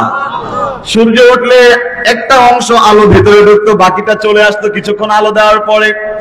আবার সূর্য ডুবার সময় এই অংশে কিছু আলো পড়তো, আবার আস্তে করে ডুবে যেত। যদি সেই গুহাতে আলো কখনো না যেত, অবস্থা আরো খারাপ হয়ে যেত। আবার ডিরেক্ট যদি সূর্য পড়তো তারা জ্বলে পড়ে যেত। আবার যদি সূর্যের আলো একবারে না যেত, তারা মাটির সাথে মিশে যেত। রব্বুল আলামিন এমন ভাবে তাদেরকে রেখেছেন, ওই গুহার মুখে আলো যেত, বাতাসও যেত, সব কিছু যেত। কে করেছেন বলেন? বলেন কে করেছেন? আল্লাহ বলছেন যালিকা মিন আয়াতিল্লাহ, এটা আমি আল্লাহর নিদর্শন। সুবহানাল্লাহ। আমার বন্ধুরা, শুধু কি তাই? আল্লাহ রাব্বুল আলামিন তার হাবিবকে ডেকে বলেন, ওয়া তাহসাবুহুম আইকাযান ওয়া হুম রুকুদ। ও নবী, আপনি যদি দেখতেন, আপনার কাছে মনে হতো তারা বুঝি জাগ্রত। মূলত তারা জাগ্রত নয়, তারা ছিল ঘুমন্ত। কারণ তাদের চোখগুলো কি ছিল? খোলা ছিল। চোখ খোলা। এখন আপনি বলবেন হুজুর চোখ খোলা রেখে কি মানুষ ঘুমোতে পারে? পারে কিনা বলেন? এই পৃথিবীতে আমাদের বাংলাদেশে একটি প্রাণী আছে যে সব সময় চোখ খোলা রেখে ঘুমায়, সুবহানাল্লাহ বলেন। কোন প্রাণী সেটা বলেন তো? দেখছেন এটা মানে বিশেষ পরীক্ষা দিয়েছিল। মাছ। মাছ কিন্তু চোখ বন্ধ করে ঘুমায় না, মাছ ঘুমায় কিন্তু চোখ কি থাকে? সুবহানাল্লাহ বললেন না? মাছ চোখ খোলা রেখে ঘুমায়। আল্লাহু আকবার বলেন। যে রব্বুল আলামিন মাছকে চোখ খোলা রেখে ঘুম পাড়াতে পারেন, সে রব্বুল আলামিনকে আসহাবে কাহাফের যুবকদেরকে চোখ খোলা রেখে কি ঘুম পাড়াতে পারেন না? আল্লাহু আকবার বলেন। ও নবী, আপনি চেয়ে দেখতেন, আপনার কাছে মনে হতো তারা জাগ্রত, মূলত তারা জাগ্রত নয়, তারা হচ্ছে ঘুমন্ত। আপনি প্রশ্ন করবেন হুজুর কয়েকশো বছরের জন্য তারা শুয়েছিল, আমরা তো 1 ঘন্টা 2 ঘন্টা এক কাত হয়ে শুয়ে থাকলে পরে ব্যথা হয়ে যায়, কিছুক্ষণ পরে বাম কাত হতে হয়, আবার ডান কাত হতে হয়, তাহলে এই যুবকগুলো এরকম হয়েছে কিনা? আল্লাহ রাব্বুল আলামিন সেই কথা বলেন, ওয়ানুকাল্লিবুহুম যাতাল ইয়ামিনি ওয়া যাতাশ শিমাল। ও নবী, আমি নিজে তাদেরকে কিছুদিন পর পর পার্শ্বটা পরিবর্তন করে দিতাম। সুবহানাল্লাহ। আল্লাহ নিজে তাদেরকে ডান দিকে আবার বাম দিকে পার্শ্ব পরিবর্তন করে দিতেন। সুবহানাল্লাহ বলেন। এগুলা কি আজগুবি গল্প নাকি? বরং কোরআন। বলেন কি? কোরআন থেকে বলছে। এটা কি কতক্ষণ খবর আসে আর যায়, এটা কি? এর কি কমন সেন্স বলতে কোনো কিছু নাই?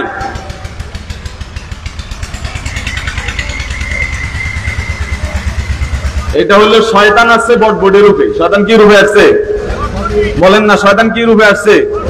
সে ছিল এখানে, খটর খটর করে গেছে আবার এইদিকে, ফ্যানটা আবার খটর খটর করে আবার তুই বেটা যদি এইদিকে যাবি, এটা নিয়ে আবার এনে আসার দরকার কিছু। আল্লাহ হেফাজত করুক, সকলে বলে আমিন। এখন তো ওয়াজ ও দোয়ার মাহফিল, এখন হয়ে গেছে আওয়াজ ও দোকানের মাহফিল, ঠিক কিনা বলেন? প্রত্যেকটা মাহফিলে দোকানের কিনে অভাব। আগে ছোট ছোট বাচ্চারা যেত ছটপটি হালিম টালিম এগুলো খেত, এখন ইল্লা মাশাআল্লাহ আমাদের অনেক মা বোনেরাও এখন শুরু করছে ওই দোকানে যাওয়া, ঠিক কিনা? মেয়েরা যাওয়া শুরু করেছে, সমস্ত মেয়েদের আড্ডা হচ্ছে চটপটি মামার কাছে। আর কিছু যুবক আছে যখন দেখে মেয়েরা ওই জায়গায়, তারা ওয়াজের মাঠে না এসে ওই চটপটি মামার আশেপাশে শুধু ঘুরপাক খায়। কথা বলেন ঠিক কিনা? ফোটলা বিনিময় হয়, আছে না নাই? ওয়াজকে যারা এই সমস্ত অপকর্ম করে, অশ্লীলতা ছড়িয়ে দিয়ে যারা আল্লাহর কোরআনের মাহফিলকে যারা প্রশ্নবিদ্ধ করছে, কিয়ামতের ময়দানে তাদেরকে আল্লাহর কাছে জবাব দিতে হবে কিনা বলেন? ওয়াজ মাহফিল হচ্ছে মানুষকে হেদায়েত করার জন্য, ওয়াজ মাহফিল হচ্ছে নারীদেরকে পর্দানশীল করার জন্য, ওয়াজ মাহফিল হচ্ছে যুবকদের চরিত্র হেফাজত করার জন্য। কিন্তু সেই ওয়াজ মাহফিলে যদি, ওয়াজ মাহফিলের নামে যে দোকানপাট বসে, মেলা বসে, এটা যদি অশ্লীলতা বেহায়াপনা ছড়িয়ে যায়, এটা ডাবল গুনাহ, ঠিক কিনা বলেন? আল্লাহ আমাদেরকে হেফাজত করুন, সকলে বলে আমিন। ওনাদের যখন দোকানপাট শেষ হয়ে যায়, ওনারা আস্তে সব কাভার করে বাড়িতে চলে যায়, যে 2-4 মিনিট ওয়াজ শুনি না। ওয়াজের নামে যে এখন হাজার হাজার টাকার ব্যবসা করছেন, যে শেষের দিকে এসে অন্তত 10 মিনিট 20 মিনিটের ওয়াজ শুনে যায়, এরকম দোকানদার খুব কমে আছে, ঠিক কিনা? এই ওয়াজ মাহফিলকে কেন্দ্র করে আজকে পরানপুরে বহু টাকার মুরগি জবাই হয়েছে, হয়েছে কিনা? গরুর গোশতের আয়োজন হয়েছে কিনা? আপনাদের জরিমানা লাগাইছে কিনা? বিআই বিআইন উমক তমক, দুলাভাই বোন, খালা মামি খালু শ্বশুর, মানে অভাব নাই।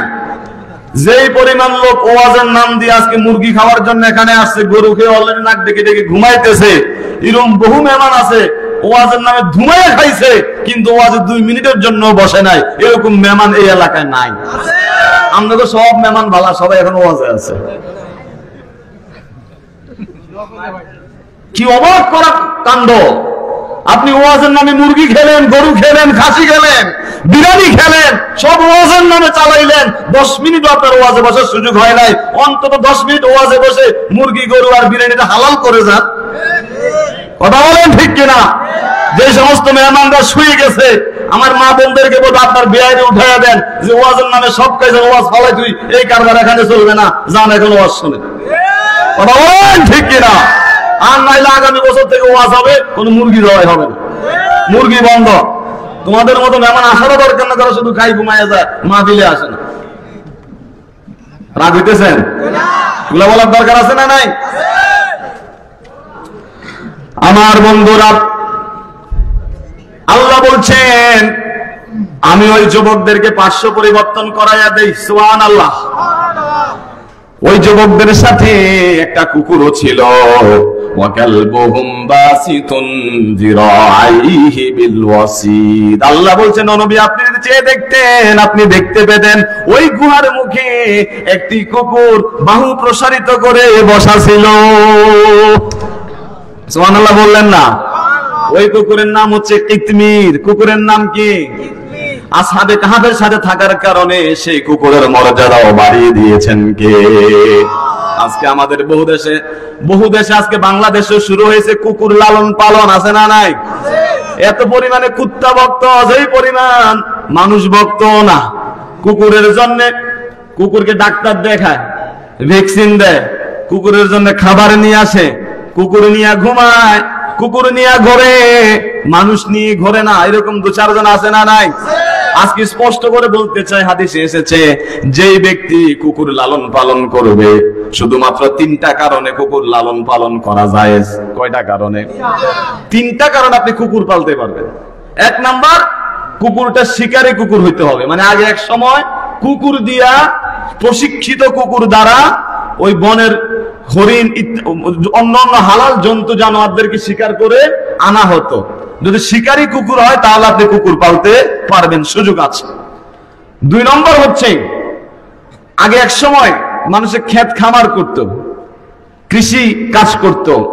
এই কৃষি বা ফসল পাহারা দেওয়ার জন্য কুকুর লালন পালন করত, যে এই কুকুর যদি থাকে শূকর, শিকার, অন্যান্য প্রাণীরা এসে আপনার ক্ষেত খামার নষ্ট করবে না, আপনার ফসলাদি পাহারা দিবে। এই ফসলাদি পাহারা দেওয়ার জন্য কুকুর লালন পালন করা জায়েজ। আমার বন্ধুরা, আর 3 নাম্বার হচ্ছে, 1 নাম্বার হচ্ছে শিকারী কুকুর, 2 নাম্বার হচ্ছে পাহারাদার কুকুর, আর 3 নাম্বার হচ্ছে পশুর পাল পাহারা দেওয়ার জন্য। আগে বকরির পাল, অনেকের বকরির পাল ছিল, গাভীর গরুর পাল ছিল। ওই পশুর পাহারাদারি করার জন্য যদি কেউ কুকুর রাখে, ওইটা কি আছে? জায়েজ আছে। এছাড়া এই 3 কারণ ছাড়া কেউ যদি শখের বশবর্তী হয়ে কুকুর লালন পালন করে, আল্লাহর রাসূল বলেছেন দৈনিক তার আমলনামা থেকে 2 কেরাত পরিমাণ সওয়াব কেটে নিয়ে যাওয়া হবে। কয় কেরাত? ওই যে জানাজার নামাজে পড়ছিলেন, ওয়াজ শুনছিলেন, জানাজায় যদি কেউ অংশগ্রহণ করে, জানাজায় অংশগ্রহণ করলে 1 কেরাত, আর দাফনে অংশগ্রহণ করলে 2 কেরাত। সাহাবীরা প্রশ্ন করলেন, ইয়া রাসূলুল্লাহ, কেরাত কি জিনিস? আল্লাহর রাসূল বলছেন 1 কেরাত মানে 1 পাহাড়। সুবহানাল্লাহ বলেন। জানাজা এবং কাফনে দাফনে অংশগ্রহণ করলে 2 কেরাত, 2 পরিমাণ সওয়াব পাওয়া যায়, 2 পাহাড় পরিমাণ সওয়াব পাওয়া যায়। আর কুত্তা লালন পালন করলে 2 পাহাড় পরিমাণ সওয়াব দৈনিক কেটে যায়। এবার বুঝছেন? প্রয়োজন ছাড়া শখের বশবর্তী কুকুর পালন করা, তবে বিড়াল পালন করা যাবে। যদি ক্ষতির আশঙ্কা না থাকে বিড়াল পালন করা যাবে। সাহাবীরা বিড়াল লালন পালন করেছেন। আমার বন্ধুরা, কি ছিল? কুকুর বসা ছিল। আল্লাহর রাসূলকে আল্লাহ রাব্বুল আলামিন বলেন, লাউত্তালাতা আলাইহিম লাওয়াল্লাইতা মিনহুম ফিরারা ওয়া লামুলিতা মিনহুম রাবা। ও রাসূল, আপনি যদি চেয়ে দেখতেন আসহাবে কাহাফের যুবকগুলো এমন ভাবে শুয়েছিল, তাদের চোখগুলো ছিল খোলা, সাইজ ছিল অনেক লম্বা, পাশে একটা কুকুর বসা ছিল। আপনার কাছে মনে হতো ভয়ঙ্কর কিছু মনে হতো, আপনি তাদেরকে দেখলে আপনি সামনে যেতেন না, বরং ভয়ে আপনি পেছনে চলে যেতেন। সুবহানাল্লাহ বলেন। এই যে আসহাবে কাহাফ ঘুমাইছে, এক ঘুমে 309 বছর। কয় বছর? 309 বছর পর্যন্ত তারা ঘুমিয়েছিল। আল্লাহু আকবার বলেন। আপনি বলবেন হুজুর এটা কি করে সম্ভব? এটা 100% সম্ভব। আজকের যে অ্যানেস্থেসিয়া বের হয়েছে অপারেশন করানোর আগে, ডাক্তার সাহেব 6 ঘন্টার জন্য ওপেন হার্ট সার্জারি হবে, 10 ঘন্টার জন্য এমন ভ্যাকসিনও আছে 48 ঘন্টা, 7-8 দিন পর্যন্ত অজ্ঞান অবস্থায় থাকবে, কোনো খবর নাই। একটা ইনজেকশন দিলে পরে আপনার বুকটা ফেরে, হার্ট বের করে পায়ের রগ নিয়ে হার্টে লাগায়, এত কিছু হয়ে যায়, ওই লোকটার কোনো খবরই থাকে না, ঠিক কিনা? 3 দিন পরে হসপিটালের বেডে যখন হুঁশ আসে, চোখ খুলে দেখে আমি কোন জায়গায় আছি। আপনি তো ইবনে সিনাতে আছেন, ভালো করে তাকায়া দেখে এই জায়গায় ফাড়া, ওই জায়গায় ফাড়া আছে না নাই। সামান্য ডাক্তাররা যদি একটা ছোট্ট একটা ইনজেকশন দিয়া 3 দিন 7 দিন 10 দিন পর্যন্ত দুনিয়া থেকে নাই করে দিতে পারে, যিনি রব্বুল আলামিন তিনি কেন একটা ভ্যাকসিন দিয়া কেন 309 বছর তিনি রাখতে পারবেন না? পারবেন পারবেন পারবেন পারবেন। আমার বন্ধুরা, 309 বছর পরে যুবকগুলো সজাগ হলো, কিন্তু এরা জানে না এরা যে 309 বছর ধরে এখানে শায়িত। আল্লাহ বলছেন ওয়াকাযালিকা বাআসনাহুম লিয়াতাসাআলু বাইনাহুম। 309 বছর পরে সজাগ হয়ে একজন আরেকজনের চেহারার দিকে তাকায়, কিরে দাঁড়িয়ে তো লম্বা কেন, অবাক করা কেন, আরে আমার নখের এই অবস্থা কেন, গোফের এই অবস্থা কেন, শারীরিক অবয়ব পরিবর্তন। একজন আরেকজনকে জিজ্ঞেস করে কামলা বিস্তুম, আচ্ছা বলো তো তোমরা এখানে কতদিন ধরে শায়িত আছো? তারা বলে উঠল লাবিসনা ইয়াওমান আও বা'দা ইয়াওম। আশ্চর্যের কি আছে, আমরা এখানে মাত্র একদিন বা এক বেলা আমরা এখানে আছি। সুবহানাল্লাহ বলেন। আসলে কি একদিন? ওই কয়েকজন কয়েকদিন বলে একদিন। কত বছর? 309 বছর পর্যন্ত। এই যে তুরস্কের আফসুস নগরীর ওই এলাকাতে আমার বন্ধুরা এক একজন এক এক মন্তব্য শুরু করেছে। এবার কয়েকজন বলে উঠলো এক কাজ করো, বিতর্ক বাদ দাও। ক্বালু রাব্বুকুম আ'লামু বিমা লাবিসতুম। তোমরা এখানে কতদিন ধরে ছিলে? আসলে আমরা এখানে কতদিন ধরে ছিলাম এটা একমাত্র আমাদের রব আল্লাহই ভালো জানেন। আরেকজন বলে উঠল কতদিন ছিলাম এই মন্তব্যের চেয়ে এখন সিদ্ধান্ত নাও, প্রচন্ড খিদা, আগে পেট শান্তি করি। ফাবাসু আহাদাকুম বিওয়ারিকুম হাযিহি ইলাল মাদিনাতি فلينظر أيها أزكى طعاما فليأتكم برزق منه وليتلطف ولا يشعرن بكم أحدا। সুবহানাল্লাহ বলেন। বললো এক কাজ করো, তর্কাতর্কি বাদ দিয়ে একজনকে কিছু মুদ্রা দিয়ে এই পাশে যে শহর আছে পাহাড় থেকে বেরিয়ে আমরা যেখান থেকে এসেছি একজনকে বাজারে পাঠাও, সে ওখান থেকে ফালিয়ানজুর আইয়ুহা আসকা তুআমান। আল্লাহু আকবার বলেন, আওয়াজ দিয়ে বলেন আল্লাহু আকবার। এত বিপদে কঠিন অবস্থায় বলছে খাবার আনবে, ঠিক আছে, যে খাবারটা আনবে সে যেন আইয়ুহা আসকা তুআমান, সে যেন উত্তম খাবার নিয়ে আসে, সে যেন হালাল খাবার নিয়ে আসে। আমরা ক্ষুধার্ত থাকি আর পাহাড়ের ভিতরে থাকি আর যেখানেই থাকি কোন হারাম খাবার যেন আমাদের পেটে না ঢোকে। আল্লাহু আকবার। 309 বছর ধরে ক্ষুধার্ত গহীন পাহাড়ের গর্তে, তারপরেও বলছে খাবার আনার সময় হালাল খাবার যেন নিয়ে আসে। আজকে মুসলমান বাংলাদেশে থেকে আরাম আয়েশে থেকে বহু মুসলমান আছে হালাল হারামের কোন তোয়াক্কা করে না। খানা পাইলে হয়েছে। সুদখোর আছে না নাই? এইদিকে নাই? আছে নাকি সুদখোর? নামাজও পড়ে আবার সুদও খায়, টাকা হাওলাত চাইলে কয় আমার কাছে টাকা নাই। বিকাল বেলা ঘুরা দিয়া কয় টাকা তো এক জায়গায় আছে, এক মহিলার জামাই নাই, তার 20,000 টাকা আমার কাছে আছে। অসহায় মহিলা, টাকা যদি তোমাকে নিতে হয় ধানের উপরে জমির উপরে নিতে হবে। এরকম মুরব্বি নাই? টাকাটা মূলত তারে, টাকাটা কি রাজি তার বলতে পারে না যে আমার লাভ দিও, ওই গরিবের দোষ। বিধবা নারী, তার টাকা তো কি দেওয়া লাগবে? এইটা দেওয়া লাগবে। দেন আমি বিপদে পড়ছে, নিয়ে যাচ্ছে।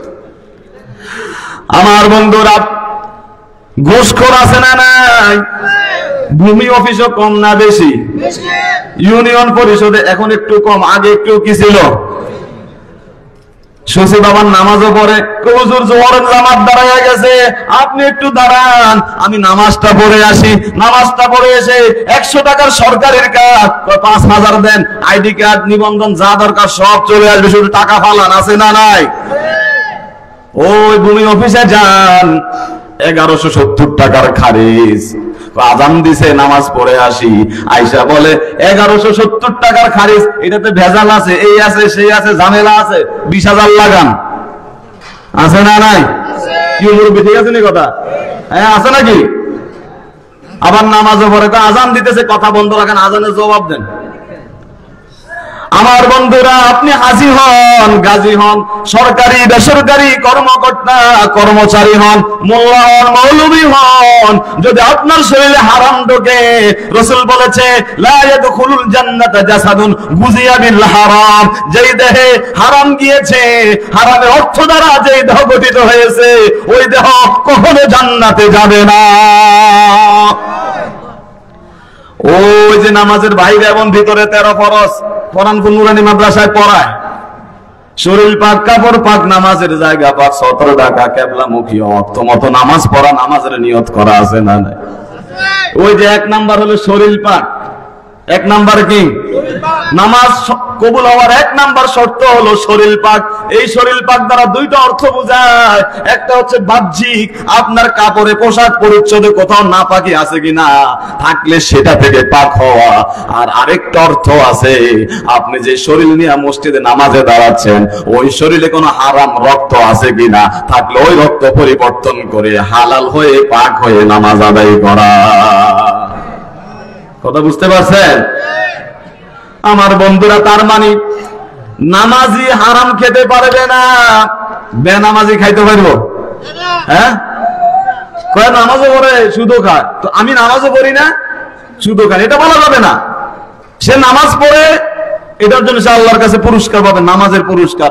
সুদ খাইছে এই জন্য আযাব পাবে, ঠিক কিনা বলেন? তুমি নামাজও না, আবার সুদের সাথে তোমার তুমি ডাবল অপরাধ, তোমার ডাবল, তুমি সুদও খাইছো আবার নামাজও পড়ো না, তোমার ডাবল সমস্যা। আমার বন্ধুরা, আসহাবে কাহফের সেই যুবকেরা বলল, যে খাবার নিয়ে আসছে সে যেন দেখে নাই, আইয়ুহা আজকা তাআমান, ভালো খাবার যেন নিয়ে আসে, ফালিয়াতিকুম বিরিজকিম মিনহু ওয়াল ইয়াতালাত্তাফ ওয়ালা ইউশিরান্না বিকুম আহাদা, খাবার আনার সময় সে যেন সতর্ক থাকে, কেউ যেন চিনতে না পায়, কেউ যেন টের না পায়। এরা মনে করতেছে এখনো 309 বছর আগের সরকারে কি রয়ে, এরা তো জানেন এরা তো এতদিন এখানে। আল্লাহ আকবার বললেন না? 309 বছর আগে ছিল জালেম শাসক পৌত্তলিক সরকার দাকিয়ানোস, 309 বছর পরে ওই এলাকায় সরকার হিসেবে এসেছে বাদশাহ বাইদুসিস, তিনি ছিলেন ইমানদার মুত্তাকি, বলি সুবহানাল্লাহ। তার মানে বেঈমান মুনাফিক গাদ্দার, তাদের শেষ একদিন হবেই হবে, ঠিক কিনা বলেন? আল্লাহর জমিনে আল্লাহ ওই নেতৃত্ব দিবে, বলেন ইনশাআল্লাহ, বলেন ইনশাআল্লাহ। ইমানদার মুমিনদেরকে যত রকমের তোকমা দেওয়া হোক, বদনামি করানো হোক, কুচ্ছ রটনা করা হোক, মনে রাখবা আল্লাহর জমিনে যারা ইবাদিয়াস সালিহুন, যারা নেক বান্দা, যারা আমলি বান্দা, ইনশাআল্লাহ এই দেশের মাটি, এই দেশের জনগণ একদিন তাদের হাতেই নিরাপদ থাকবে, বলেন ইনশাআল্লাহ। কোন আলেম ওলামা কি চাঁদা খাবে? আলেম ওলামা কখনো ফরম উপজাতারে জীবী তুলবে? আলেম ওলামা কখনো হাঁস মুরগির বাজারে চাঁদা তুলবে? আলেম ওলামা কারো করে চুরি করবে? আলেম ওলামা গিয়ে আপনি ওখানে আরেকজন বিল্ডিং দিছে, ওখানে গিয়ে চাঁদা দাবি করবে? ইনশাআল্লাহ আগামীর বাংলাদেশ যদি আলেমদের হাতে যায়, এই সমস্ত ছুটা ফুটা মুটা ছিদ্র মিদ্র, এই সান্দা মান্দা, এগুলো বাংলাদেশে থাকবে না ইনশাআল্লাহ, বলেন ইনশাআল্লাহ। কারণ আলেমদের রুচি এত খারাপ হয় নাই যে হাঁস মুরগি বেচা হয়েছে এখানে 60 টাকা খাজনা নিতে, আছে না? না, বিজরা বাজার একটা ভাইরাল হয়েছে কয়েকদিন আগে, একবার হাঁস 2টা কিনছে, খাজনা নাকি 60 টাকা। হ্যাঁ, তো আরো 60 টাকা দিলে আমি হাঁস আর একটা হয় 120 টাকা। কথা বলেন ঠিক কিনা? এই হলো অবস্থা দেশের, আল্লাহ হেফাজত করুক, বলেন আমিন। আর একটু করে আমরা শেষ করে দেব ইনশাআল্লাহ, শেষের দিকে। সেই যুবকটা যখন বের হলো খাবার কেনার জন্য, বলবো নাকি শেষ করে দেব? সেই যুবকটা যখন মুদ্রা নিয়ে, 309 বছর আগের মুদ্রা, টাকা, তারা তো জানে না ঘটনা কোন দিকে গড়াইছে। 309 বছর আগের মুদ্রা নিয়ে তারা, একজন যুবক গুহা থেকে বেরিয়ে আস্তে আস্তে যাচ্ছে। সে যতই শহরের দিকে যাচ্ছে তার কাছে সব পথ নতুন নতুন লাগতেছে। 309 বছর আগের পরিবেশ আর 309 বছর পরের পরিবেশ তো আর এক না। পরিবেশ, আবহাওয়া, সবকিছু চিহ্ন ভিন্ন হয়ে গেছে সবকিছু। সেই যুবক আশ্চর্য হচ্ছে, তারপরে একটু একটু এগুচ্ছে, এগুতে এগুতে এক বাজারে গেল।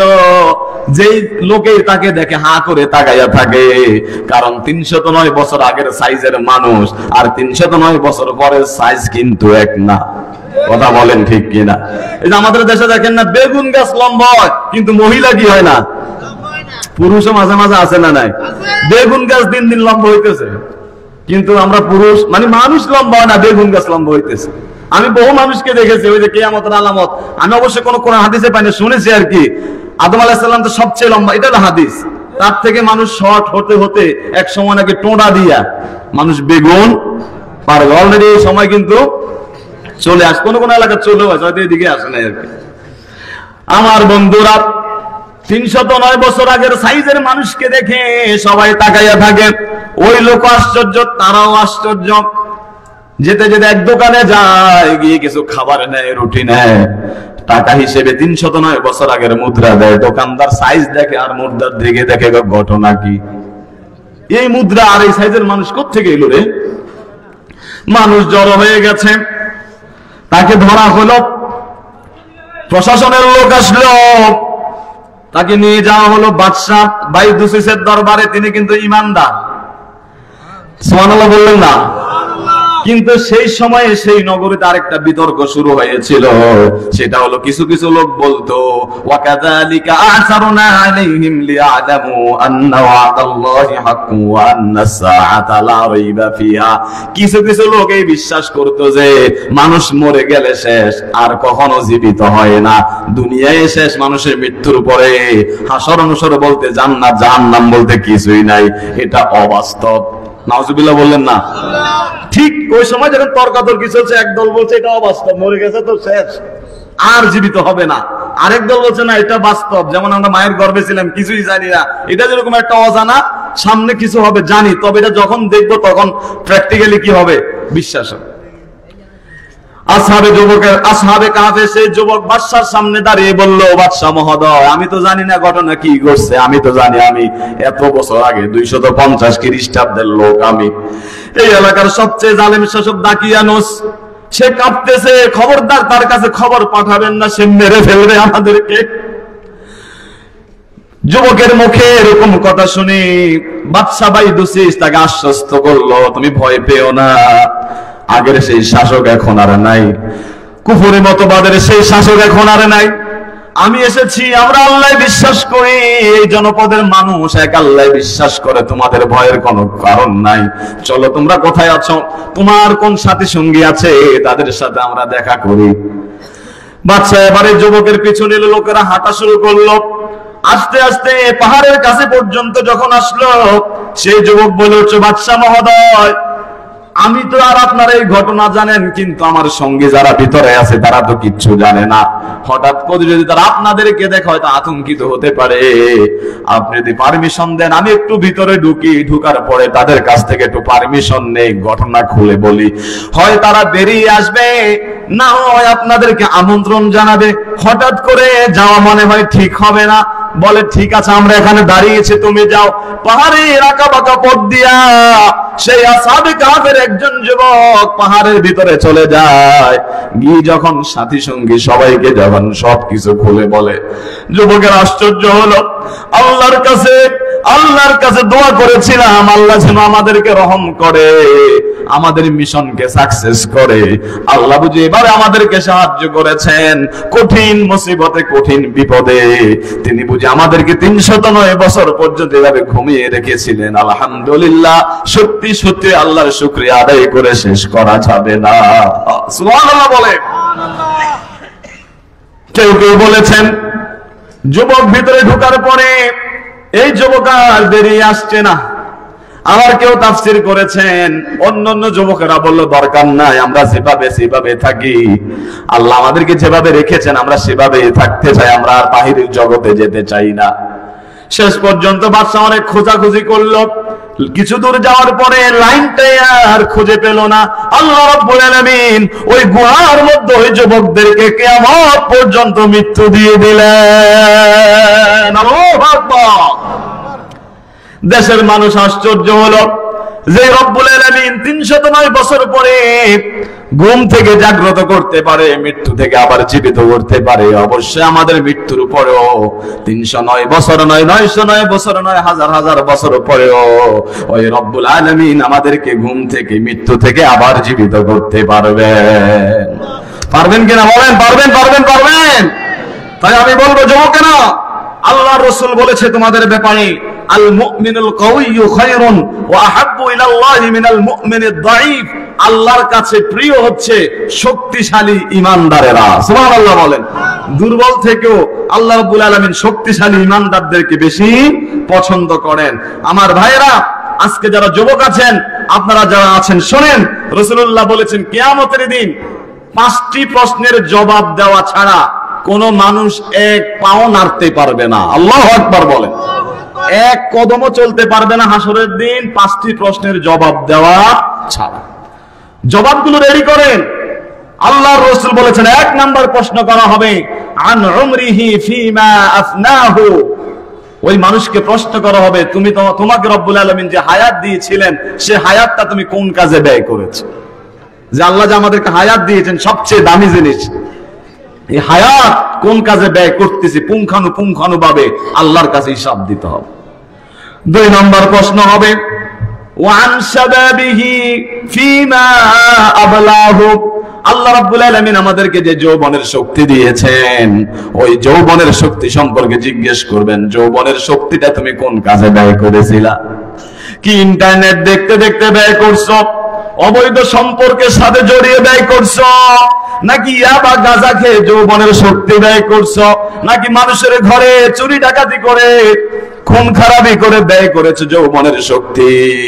আল্লাহর কাছে সেই জবাব দিতে হবে কি হবে না? আমার বন্ধুরা, 3 নম্বরের জবাব হবে ওয়ান মালিহি মিন আইনা ইকতাসাবাহু। আল্লাহ আমাদেরকে যে সম্পদ দিয়েছেন, যে অর্থ দিয়েছেন, এই অর্থ আমরা কিভাবে উপার্জন করেছি? কি হালাল পথে নাকি হারাম পথে উপার্জন করেছি? এই প্রশ্নের জবাব আল্লাহর কাছে দিতে হবে। শুধু টাকা পাইলে আর মাথা হুঁশ থাকে না। সুদ, ঘুষ, মানি, চাঁদা, শয়তানি, বদমাশি, মিথ্যা, ধোঁকা, ইয়াবা, মানে টাকা হইলে আর কোনো কি নাই, পিছনে ফেরার কি নাই কোনো সুযোগ।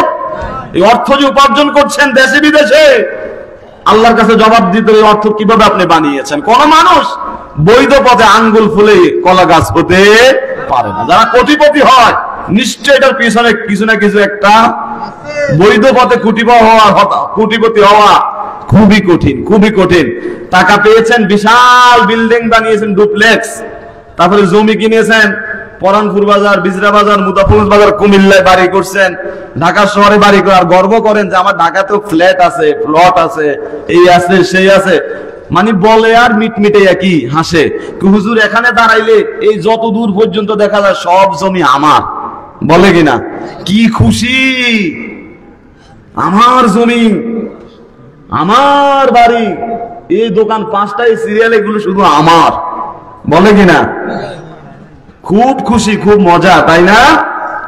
আল্লাহ জিজ্ঞাসা করবে 5টা দোকান কিভাবে বানাইছে, এই জমি কিভাবে কিনছ, এই বিল্ডিং কোত্থেকে টাকা আনছো, কিভাবে আনছো? আল্লাহর কাছে জবাব দিতে হবে। 4 নম্বর প্রশ্ন করা হবে অফিমা আনফাকাহু। অর্থ তো উপার্জন করেছো হালাল পথে, ব্যয় করেছো কোন পথে? উপার্জন যেমন হালাল পথে হবে, ব্যয় করতে হবে হালাল পথে। অনেক আছে মসজিদ মাদ্রাসা টাকা দিতে চায় না, আলেম ওলামাদেরকে টাকা দিতে চায় না, ভালো কাজে টাকা পয়সা দিতে চায় না, পরিবারের পেছনে খরচ করতে চায় না, সন্তানদের পেছনে খরচ করতে চায় না। মুরব্বী টাকার অভাব নাই, কিন্তু ঘরের যে অন্যান্য মহিলা সদস্য আছে তাদের জন্য শখ করে একটু ভালো মাছ, একটু ভালো গোস্ত, এগুলো আনে না। এরকম আছে না নাই? শুধু জমি কেনে আর গনে, জমি কেনে আর কোন জায়গায় জমি বিক্রি করবে লাইনে লাইনে খোঁজে, কারো কাছে বলে না, গোপনে গোপনে কেনে। আছে না নাই? ফল দোকানের সামনে গিয়ে জিজ্ঞাসা করে আঙ্গুর কত রে? 380 টাকা। না, এই আঙ্গুর তো এখনো সিজন আসে নাই, আর যে টক লাগে না হইতো না, চলে মূলত টাকার কারণে খায় না। আছে না নাই? ইলিশ মাছ কিনা তো দূরের কথা, সিলভার কাপ পর্যন্ত কেনে না, ঘুরে চলে বাজারে যায় সবার শেষে। ওই মাছ পৌঁছে, মাছই ব্যান বিক্রি হয় না, এবার 120 টাকা করে কেজি। রাত্রে মহিলাদেরকে জায়গা কোট। আছে না নাই? আল্লাহর কাছে জবাব দিতে হবে। রাসূল বলেছেন পরিবারের জন্য কেউ যদি অর্থ খরচ করে এটা সদকা। সুবহানাল্লাহ বলে। বিল্ডিং ছাড়া, ঘর দরজা ছাড়া যত খরচ বনি আদম করে সব সদকা, কিন্তু বিল্ডিং এর টাকা সদকা না, এটা গোল্লা। এটা কি হাদিস আছে? আপনি বলবেন হুজুর আপনি স্রোতের বিপরীত কথা বলতেছেন। আল্লাহ রাসূলের এক সাহাবী একটা বিল্ডিং বানিয়েছিল, একটা গম্বুজ বানিয়েছিল। রাসূলুল্লাহ সাল্লাল্লাহু আলাইহি ওয়াসাল্লাম রাস্তা দিয়ে হাঁটার সময় উপস্থিত সাহাবীদেরকে জিজ্ঞেস করলেন, এই ইমারত কে বানিয়েছে? ইয়া রাসূলুল্লাহ, আপনার অমুক সাহাবী বানিয়েছে। রাসূলুল্লাহ চেহারা মলিন করে ফেলেছেন, কোনো কথা বলেন না, তিনি চলে আসছেন। ওই সাহাবী এলাকাতে আসার পরে অন্যান্য সাহাবীর এই মেসেজ তাকে দিয়ে দিয়েছে যে আল্লাহ রাসূল তোমার এই বিল্ডিং এর কথা শুনে, এই ইমারতের কথা শুনে, গম্বুজের কথা শুনে রাসূলুল্লাহ কোনো মন্তব্য করেন না, সম্ভবত তিনি রাগ করেছেন। সাহাবী দৌড়ে রাসূলুল্লাহ সাল্লাল্লাহু আলাইহি ওয়াসাল্লামের খিদমতে যায়, ইয়া রাসূলুল্লাহ, ও সালাম দিয়েছে। রাসূলুল্লাহ সালাম পর্যন্ত নেন, আল্লাহু আকবার বলেন, সালামের জবাব পর্যন্ত তিনি রাগ হয়ে আছে। পরে ওই সাহাবী এসে এই যে গম্বুজ, মিনার, এই যে বিল্ডিং, এটাকে ভেঙে একদম ধূলিসাৎ করে দিয়েছেন। বলে আল্লাহু আকবার। তারপর আল্লাহ রাসূল সাল্লাল্লাহু আলাইহি ওয়াসাল্লাম আরেকদিন হাঁটার সময় বললেন, এখানে তো একটা বিল্ডিং ছিল, ইমারত ছিল, একটা গম্বুজ ছিল, একটা মিনার ছিল, এটা কোথায়? বলছে ইয়া রাসূলুল্লাহ, এই ঘটনা আপনি রাগ করেছেন, উনি সালাম দিয়েছে, সালামের জবাব পর্যন্ত আপনি নিতে চাননি, এসে উনি কি করে এটা ভেঙে ফেলেছেন। রাসূলুল্লাহ বলেছেন আল্লাহ তাকে রক্ষা করেছে। বলি সুবহানাল্লাহ। আপনি টাইস করা বিল্ডিং বানান, ওয়াশরুম বানান, high commode, low commode, AC DC, এটা সেটা, আর মিটমিটাইয়া হাসেন, ঝামেলা আছে না নাই? জবাব দিতে হবে। 5 নাম্বার আরেকটা প্রশ্ন করা হবে, ওয়ামাযা আমিলা ফীমা আলিমা। তিরমিজির হাদিস, যে পরিমাণ তোমরা ইলম শিখেছো, জেনেছো, ওই পরিমাণ আমল করছো কিনা, আমল করছো কিনা। এখন ইলম শিখছে কে? হুজুররা। কে শিখছে? কথা কন না, আলেমরা। তো বিচার কার হইব? আলেমের, কারণ শিখছে, এতে শিখছে, এটা আলেম। তারে আল্লাহ জিজ্ঞাসা করবে ইলম অনুযায়ী কতটুকু আমল করছো। আমি তো শিখি নাই, আমি মাদ্রাসায় পড়ি নাই, জানিও না, আমার আল্লাহ জিজ্ঞাসাও করবে না। আমি জানলে তো আমার জিজ্ঞাসা করবে। বিচার হবে হুজুরের। দেশে কার বিচার? হুজুরের। দোষ কার? মসজিদের ইমাম সাহেবের। যত দোষ আছে সব নাকি আমাদের, আর সবাই আল্লাহর ওলি, আর মরার পর আল্লাহ নাকি শুধু আমাদেরকে ধরবে। মানে এটা বাংলাদেশ আর কি, কি খুশি, হুজুরে ধরবে, হুজুর দিয়ে জাহান্নাম উদ্বোধন করা হবে, হুজুর দিয়ে জাহান্নাম উদ্বোধন করা হবে। কারণ হুজুর ইলম শিখছে, আমল করে না। আমি তো ইলমও শিখি না, আমি হুজুরও না, আমার আমলও নাই, আমার কোনো হিসাবও সঠিক, তাই না? সঠিক। এরা বলবে যে সোজা জান্নাতে চলে যা, তোর তো কিছুই নেই বেটা। আল্লাহ যদি তোমাকে ঘুরায় প্রশ্ন করে, আল্লাহর কোরআন শেখো নাই, হাদিস শেখো নাই, ইলম শেখো নাই, জমির দাগ শিখছো, আরএস, বিএস, সিএস, বিডিএস, কত রকমের পেঁচ শিখছো। আমরা ফালা ফালা মুখস্থ করি পর্যন্ত আমাদের মাথায় এত পেঁচ নাই, যে পরিমাণ পেঁচ কিছু মুরব্বীর মাথার মধ্যে। কোনের দাগ কোন, কোনের দাগ কোন, মানে মনে হয় যেন সে আয়াতুল কুরসি পাঠ করতেছে, এমন ভাবে বলতে থাকে। এত কিছু শিখছো, এখনো দয় কুনুত শিখতে পারো নাই। এখনো জানাজার নামাজে দাঁড়াইলে কোনটা জানাজার নামাজ আর কোনটা ঈদের নামাজ তোমার হুঁশ থাকে না। ঈদের নামাজে গেলে ডাইনে তাকাও, বামে তাকাও, হাত কি রাখবো নাকি ছাড়বো, কিচ্ছু জানো না। আবার চা দোকানে চা খাওয়ার বলো, বিচার তো হবে হুজুরদের, পিঠা খাবে হুজুর, জাহান্নাম উদ্বোধন হবে হুজুর দ্বারা, আমি নিষ্পাপ। এরকম রাসূল বলেছেন, তলাবুল ইলমি ফারিদা আলা কুল্লি মুসলিম। মুসলিম যে তার উপরে ফরজ জ্ঞান অন্বেষণ করা, ইলম অন্বেষণ করা। এটা হলো 1 নাম্বার প্রশ্ন। ইলম শিখছেন, আপনি আমল করতে পারেন নাই, এটার বিচার হবে। কিন্তু রব্বুল আলামিন বিচারটা সহজ করবেন, যে কষ্ট করে ইলম শিখেছো কিন্তু বেকুফ, আমল করো নাই, তুমি তো বোকা টাইপের লোক। ইলম শিখলা কিন্তু আমল করলা না, কিন্তু ইলমের কারণেও তার একটা মর্যাদা আছে না নাই? আর আপনাকে তখন জিজ্ঞাসা করবে, প্রথম প্রশ্ন ইলম শিখছো কিনা, তারপরে না আমলের প্রশ্ন। আল্লাহ ইলম শিখি নাই তো আমল, তো ইলম শিখি না, আমল কি দিয়ে করবো? আমলও নাই, ইলমও নাই। জবাব রেডি করেন আজকে। তাই আসুন এই 5টা প্রশ্নের জবাব রেডি করুন। আল্লাহ তাআলা আমাদেরকে তৌফিক দান করুন। আজকে যারা কষ্ট করে এই পরানপুর, এই পূর্বপাড়া তালিমুল কোরআন মাদ্রাসার মাহফিলে